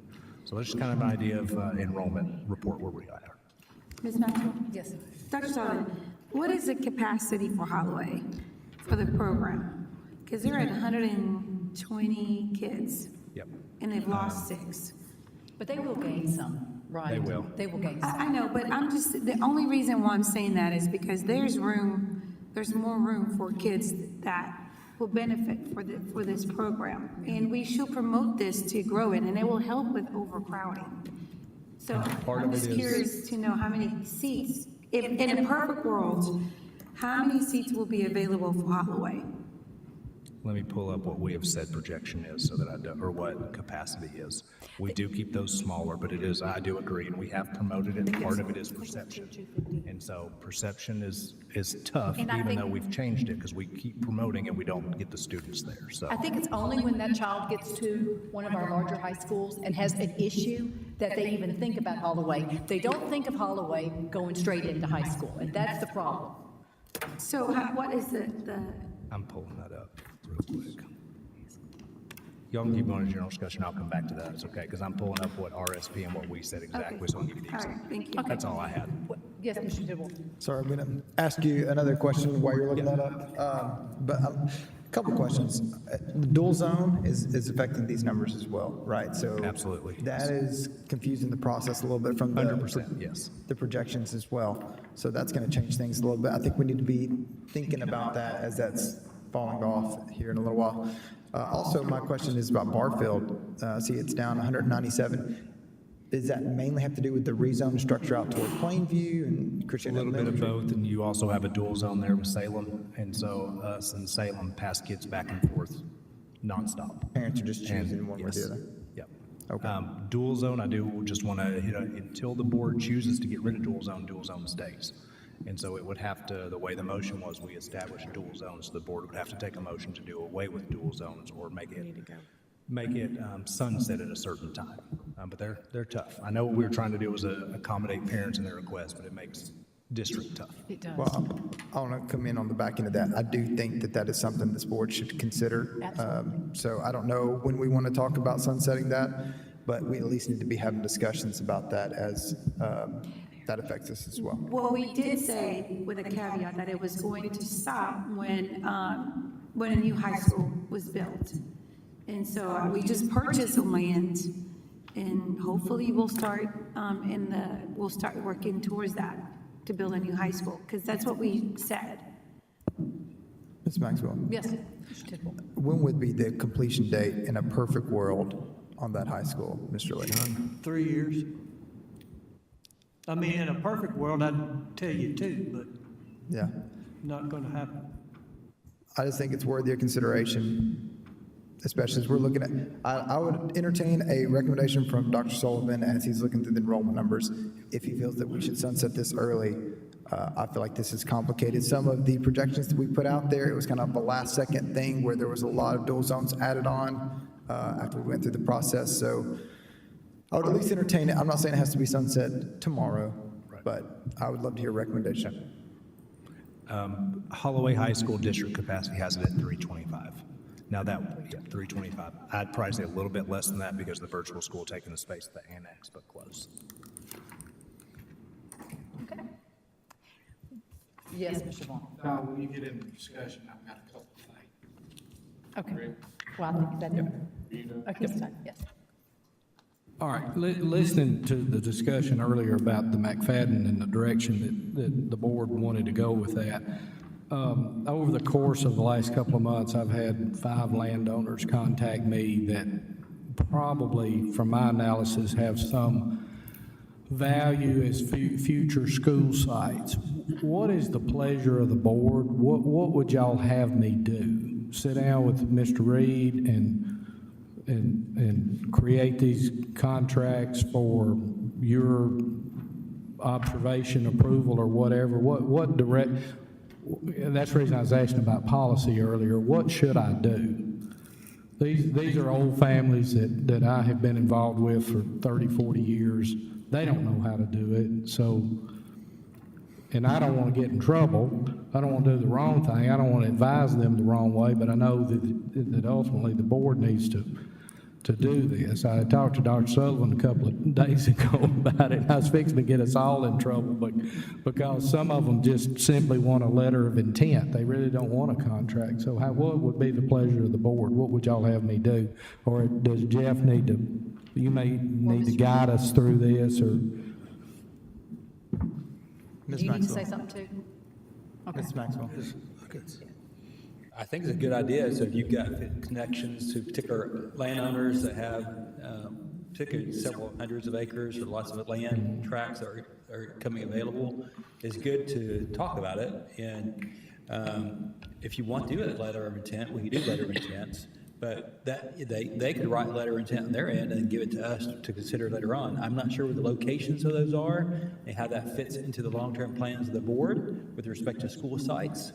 But it's good to know where those locations are and know what may be coming to get ahead of developers, so you may have the first bite of the apple at some of those opportunities as they come up. And that is the intent of these families. They kind of want to, they have listened to us or the board over the years talk about this, and I think they want to, kind of give us first pass at it. I just am not sure how to proceed. They would feel better. I don't want to disclose those locations and bring them up to the board for deliberation without us having some type of agreement, because there are some ruthless developers in our trade that might, do that. But I think these families, once they commit, they're committed. It would be our choice whether or not we close. So, Mr. Vaught, just go straight to you. Is that well enough with the board that I just engage him? Yeah. I would like to see the properties first and see what they are before, because it may not be something that we have. Well, that's what I was saying, that these families are a little uncomfortable putting it out there because they may not sell for 2 or 3 more years. If the county is not interested, they may not be interested in selling. They're wanting to give us first pass at it. And so I'm reluctant to disclose until there's some type of understanding written down that this board can vote on: price, duration, understanding. I personally like to see you get all of them you can and keep them confidential between you and Mr. Reed until the time comes. Mr. Lee, if we build high schools 1,500, which academically there's a lot of advantages to that, plus we wouldn't have to need near as much land. How many acres would you need to have, say, a 15-student high school? It's not going to be but 2 or 3 acres difference. It's not much. It's very little. Yeah, Mr. Ball, I just think, we need to look at every option we got. And between you and Mr. Reed, and, if it's something, area that we're looking at, because I'm like you, we don't need to let the people get after these people that are trying to sell. I think we just need to keep it confidential. I always thought that we were supposed to take it to Mr. Reed, and Mr. Reed would then bring it towards us if it's something for us to decide. I'm just wanting direction right here. I don't want to mess up. Yes, Mr. Tickle. All right, thank you. Yeah, you're asking for opinion, so I'd love to share as well. I would rather not come out and I think that's what your intent is, not come out and say what those properties are, obviously for the sake of the homeowners, but also to alert anybody that's listening in on this public record. I like the thought of you going to Mr. Reed, but Dr. Sullivan can attest to this. This company that we've used, RSP, have been, I mean, just incredibly useful tool for us in projections. And so having a conversation probably with him as to what locations and zones that you know about, which families, where they're at, and where we might be looking could be useful. Yeah, I guess, and this just dawned on me, when we've gone in executive session to discuss lawsuits or anything like that, could we approach these land purchases that way? Or at least discuss them before we voted on them? Probably cannot do that in executive session. You know, you can do, one thing we might could do is some options to purchase from a contract standpoint, and maybe that. And certainly I could vet them with staff here at the staff level. Right. And see how the staff feels about those locations before we think they're legitimate locations for consideration. And then bring those back to the board when we know that we're more serious about them at that point. That way, people are not showing their cards with respect to, from a landowner standpoint, until you know that there's been some vetting of this at a system level, and the locations are something that might work for a school site. Sure. Second thing, after the comment the other night about us buying buses, again, being contacted by a lot of the bus drivers, trying to calm fears a little bit, I made this suggestion, and this kind of went over with some of them. I shared this with Dr. Sullivan before the meeting, and I don't know whether this takes a policy change, Dre, or what, but it give us all something to think about.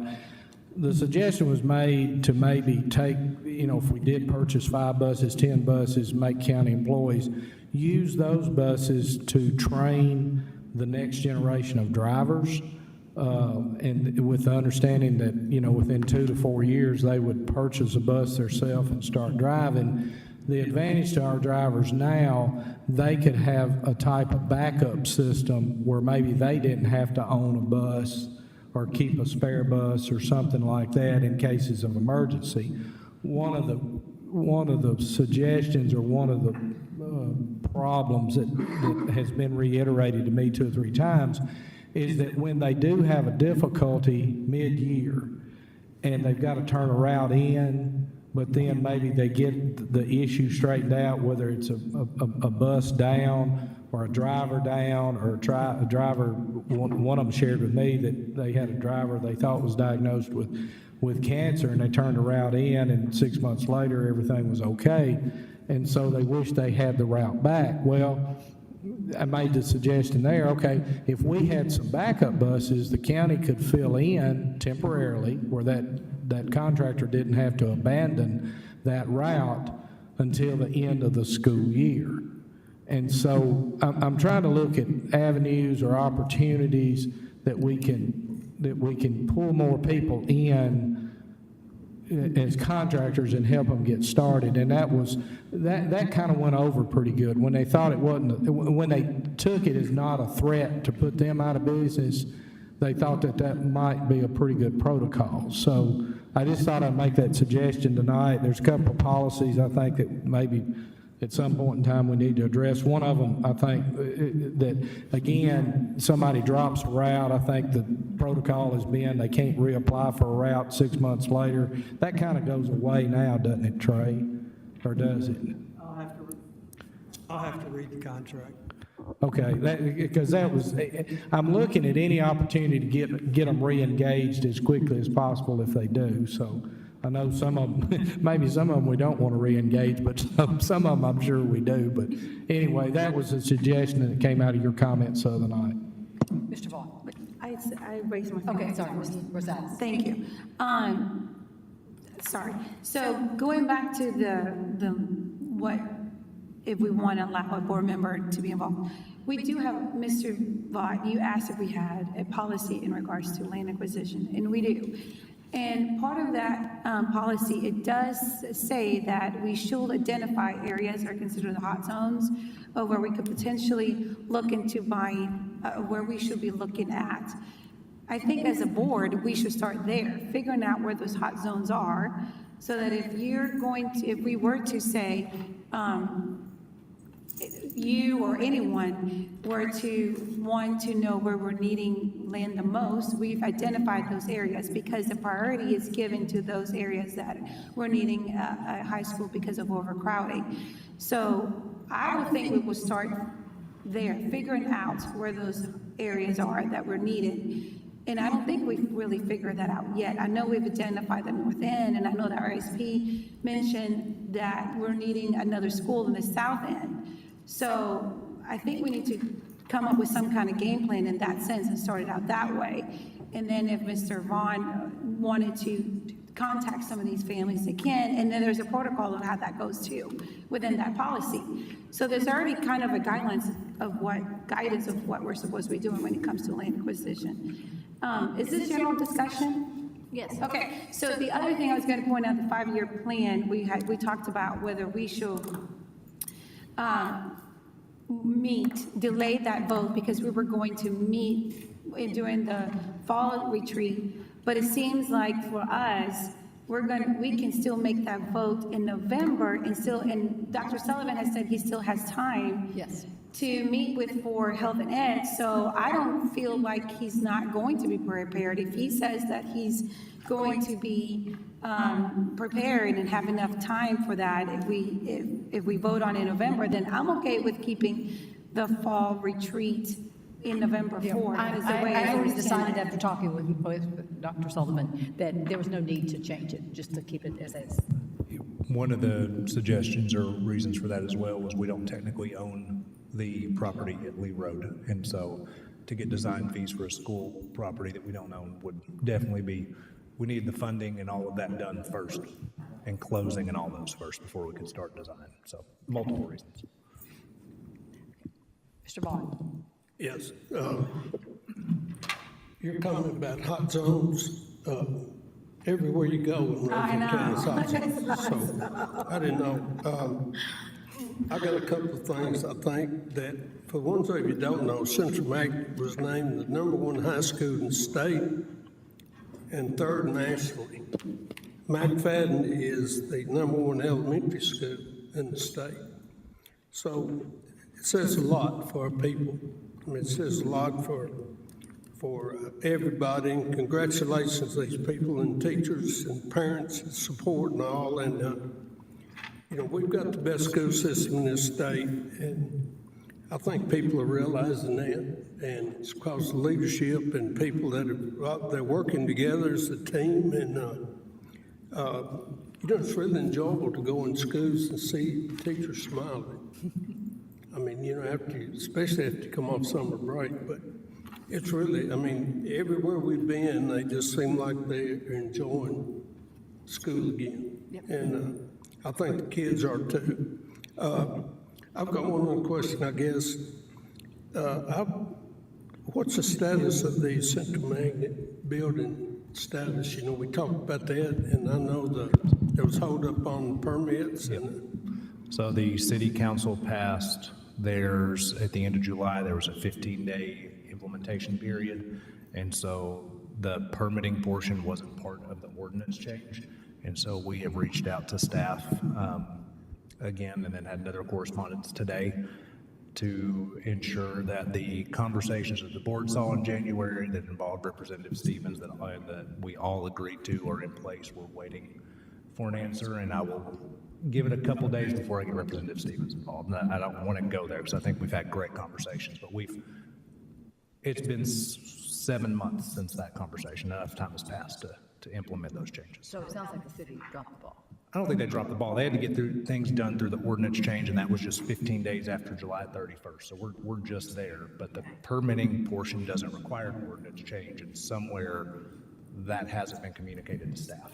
And so we've gone to start pulling some permits that we don't necessarily need to pull, and want to make sure that we're on the same page so we don't get into some backlash. But I fully anticipate us working that out in the next couple of days, but it's been part of the conversation last week, this week, today. Okay. Yeah, that's great.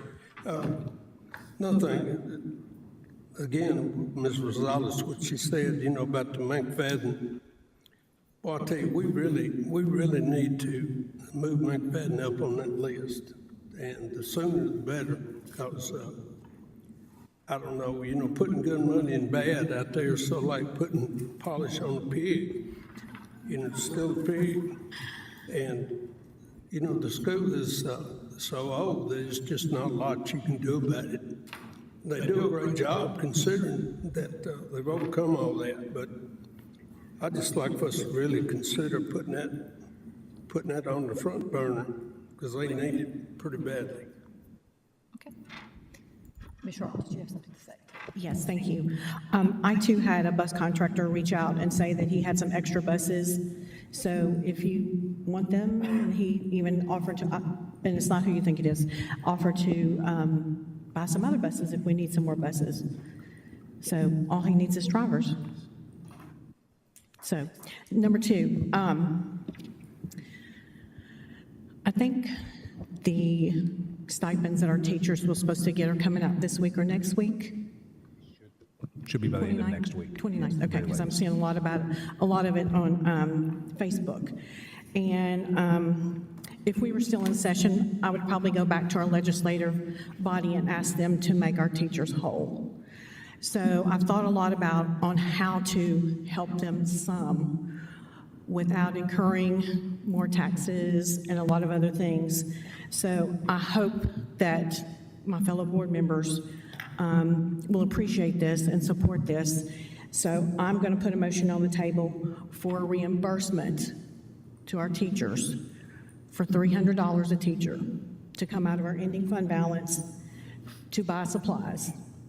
If they've already purchased supplies, which were in August and almost September, they can submit their receipts for June, July, August, and September. The teachers can also pool their money if they want to purchase some piece of equipment together, the art department, the history department, or something like that.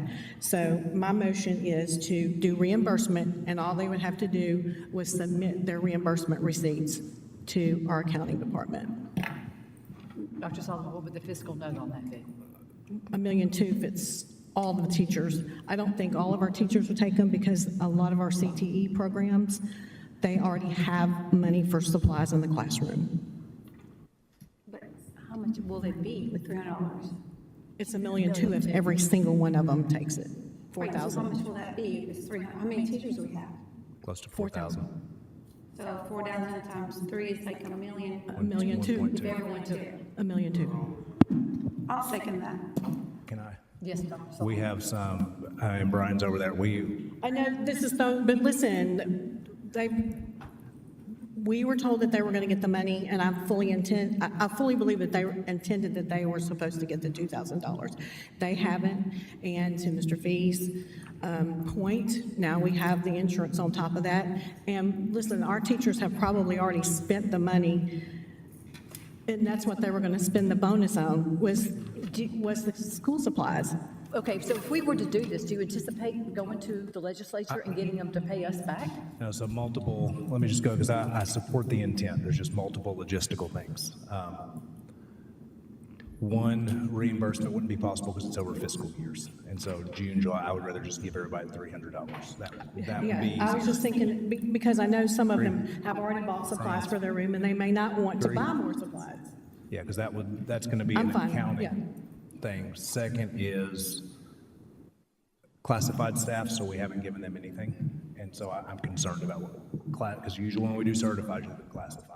Okay. The other portion is I have to get, because this is out of fund balance, I have to get county commission approval. And so I think that's a political thing that I think they would say yes. But one of the arguments I hear from the county commission about taking our purchasing power potentially away through the private act is saying that we don't do a good job of making sure they know what all the expenses are for the year. And so I do have concerns about the potential reverberations of that, because that is going to say, they're going to say that's something you should have anticipated to ask for. And I'm just telling you when I go and ask, those are the questions I'm going to get. But I fully support the intent. I understand. So will you rather us hold off on this for now and see if there is a recommendation that you can bring to us of how we could do this? And if it doesn't work out, in this budget, something we can do for next year's budget? It's not coming out of the budget, it's coming out of the ending fund balance. Right, but he's saying that he's wanting for us to go through the proper channels because of the Persistency Act, and then also because if we're doing something for the certified, we also need to do something for the classified. So I like the idea of doing this. I don't think it's a bad idea. I think it's a good idea. I just think that we need to take a moment to allow Dr. Sullivan and work with Ryan, and to come up with recommendations. And if it doesn't work out for this budget, well, the will of the board is the will of the board, but he gives his recommendation, and then we can make that determination. Dr. So I may Sullivan, be rescinding it right now. It's the motion. there's multiple, like you said, logistical. One of the things that Dr. Anthony just pointed out is we're having to pay teachers right now that have already left the district. What are we going to do? Are we leaving those teachers out, not getting the $300? Who is that? I'm sorry. There is probably, I talked with a payroll today, there's about 340 teachers that have left the district that we still have to activate to pay because they were with us last year. The logistical problem with this $2,000 is it was for last year. Right. But we had to pay it in this year. So those teachers that left us last year, or worked for us last year and left us, they're not with us currently, we have to go back and pay them. We have to find what school district they went to, where they're at. It's really a logistical nightmare. Nobody really understands it until they get into it, so. But the state gave us money for that, correct? They gave us money, yeah, but what the state did is they only paid us for the district's portion of paying those down. Now, here's the other thing. Do you want me to pay that $300 out to them personally? Because then it's going to be taxed again. No, it's a reimbursement. It's a reimbursement. Okay. Like an expense, because it's for classroom supplies. I rescind. Okay, so it's been rescinded. Okay, Mrs. Darby. Dr. Sullivan, would it make more sense to maybe put the amount of money Ms. Sharp is talking about towards the insurance increase? Because then we're eliminating the logistics, we're eliminating the taxes. That would be easier. That would be a lot easier, but. Ms. Sharp? Listen, it's $1 million, but how much is it gonna be? 3? Well, we were gonna do almost $1 million, so we'd basically say we would be putting roughly $2 million towards the insurance increase. We'd basically, according to what the chart said, we'd probably be picking up half of the insurance. Instead of a quarter? Yep. My only, And that would be everybody. yes, everybody takes insurance. And that would be everybody currently with us too, Yeah, just correct? current. Yeah, just current. My only, I think that is a much better, I like both ideas. Again, I love the intent of supporting our teachers. You I want to just make a want motion, the, amend? Well, we have to vote on Yeah. that, so I would just say, can we, when we discuss the insurance, can we go ahead and add that 0.25% onto the quarter you already put on there? again, I just want the board to be aware that's there's nothing else that we can do throughout this calendar year, because now I'm operating on like a 0.02% margin for any other expenses that occur. And so we get $4 million roughly in direct outcome, and we've now used 2 of it. And so- I will say, I think this would go a long way, because there Agreed. has been chatter out there Agreed. from our teachers about the insurance increase, so. I agree. At least this way, we're addressing our current staff, That's a good point. and it's a way to help without taxes affecting I'm it. good. I just wanted, because there has been so much, they've taken so many hits, I wanted something for them to say. Great. You know, because it's been out of, like. It's a great idea. Agree completely. And if we I can appreciate supporting our Look staff. into next budget, then that's when we can talk about things at that point. So do we need to? I think we can wait rescinded my till September second. 11th, so that I rescinded my Okay, second. okay, I rescind it. So we'll wait until. September 11th, because that okay. way I can have exactly what everybody's rate's going to be, and you can see the charts you're used to seeing. Okay. Mr. Vaughn, did you want to say something? I was, yes, I was gonna suggest the same thing, because I'd already decided, for me personally, and this is a little liberal side of me coming out, which doesn't come out much, but, this insurance thing, if you don't take care of your employees, and I appreciate you being as honest with us as you can, but every now and then, we as a board have to go to bat for our employees, and I'd already decided from Tuesday night, hell, we need to pay half of it. I'd already decided that deep down in my heart, that's where I was. I didn't know if I could persuade the rest of y'all, but her gesture is more than gracious to do that. I appreciate that, but I think at the end of the day, they would appreciate that maybe more paying the insurance. So y'all know how I'm going to vote already. Yes, so. One thing I wanted to address, I appreciate, very impressive to have several of our students here about cell phones. And so give me just a second to pull that portion up, because I did want to talk about that a little bit. Again, you gentlemen, very impressive. Appreciate you guys being here. It takes a lot of courage to get up and talk on TV in front of elected officials, director, and staff. So, And they did great. I see some interns. Absolutely amazing. I see some interns over there. Did really good. Right? So there's a couple things, and when I went to all schools, just so that you know, I go to every school at the beginning of the year and give a speech and say in the central office, and what I said was, one of our things that we're holding tight on is the use of wireless communication devices. Like, that is the expectation of the board, and the way that our policy is written, I would much rather start off as strict as we ever plan on being. That's the teacher in me. You start off strict, and if you ever want to lighten up on something, it's much easier to lighten up than it is to start off light and then add things. And so the way that our interpretation is, students may possess wireless communication devices so long as such devices are stored and not in use for the entirety of the school day. And so the use of headphones, if they're using headphones listening to music, they are utilizing their cell phones. And so that is the reason we added the headphones to that. Headphones can be permitted by the teacher for instructional use. I do see there's conversation. There's other districts that do allow during lunch, during class change, those types of things.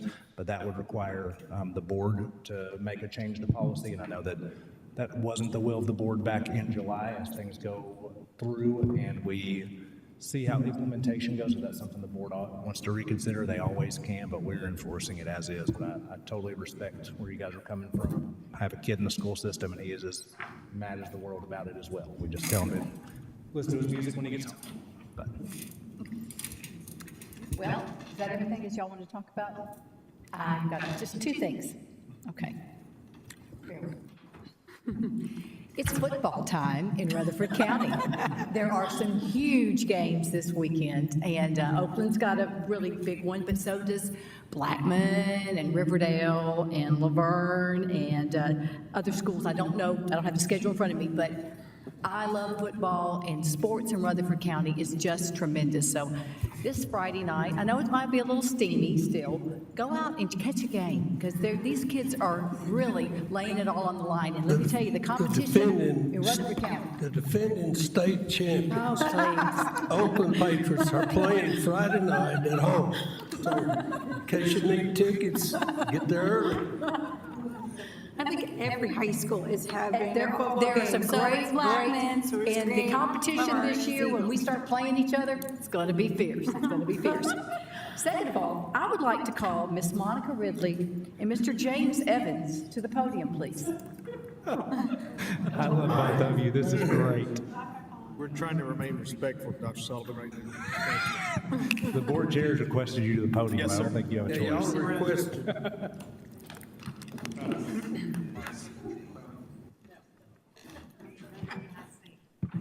Some of you may know, but some of you may not know, that we have two birthdays.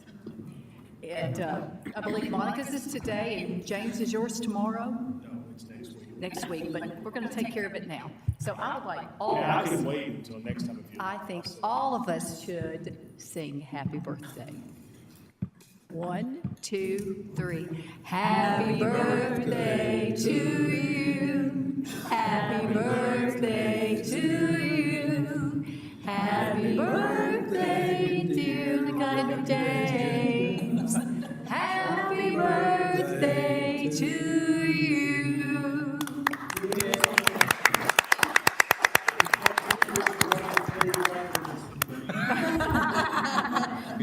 Well, I was thinking we were going to do a standing ovation and give him an applause for a job well done. Who wants to join me to do a standing ovation and say good job? y'all have a great, Yes. great birthday. Thank y'all so much. Ms. Maxwell? Yes, Mr. Tippett. We have some principals in our audience this evening. I'd like to recognize them. We got Dr. April Sneed here, Dr. Kyle Nix, and Stephen Wayne is joining us. I think, did I get everybody? All right. We appreciate you guys coming and Just We supporting. also have an assistant principal. Don't forget about me. Yeah, we also have an assistant principal. Ms. Darby. Move to adjourn.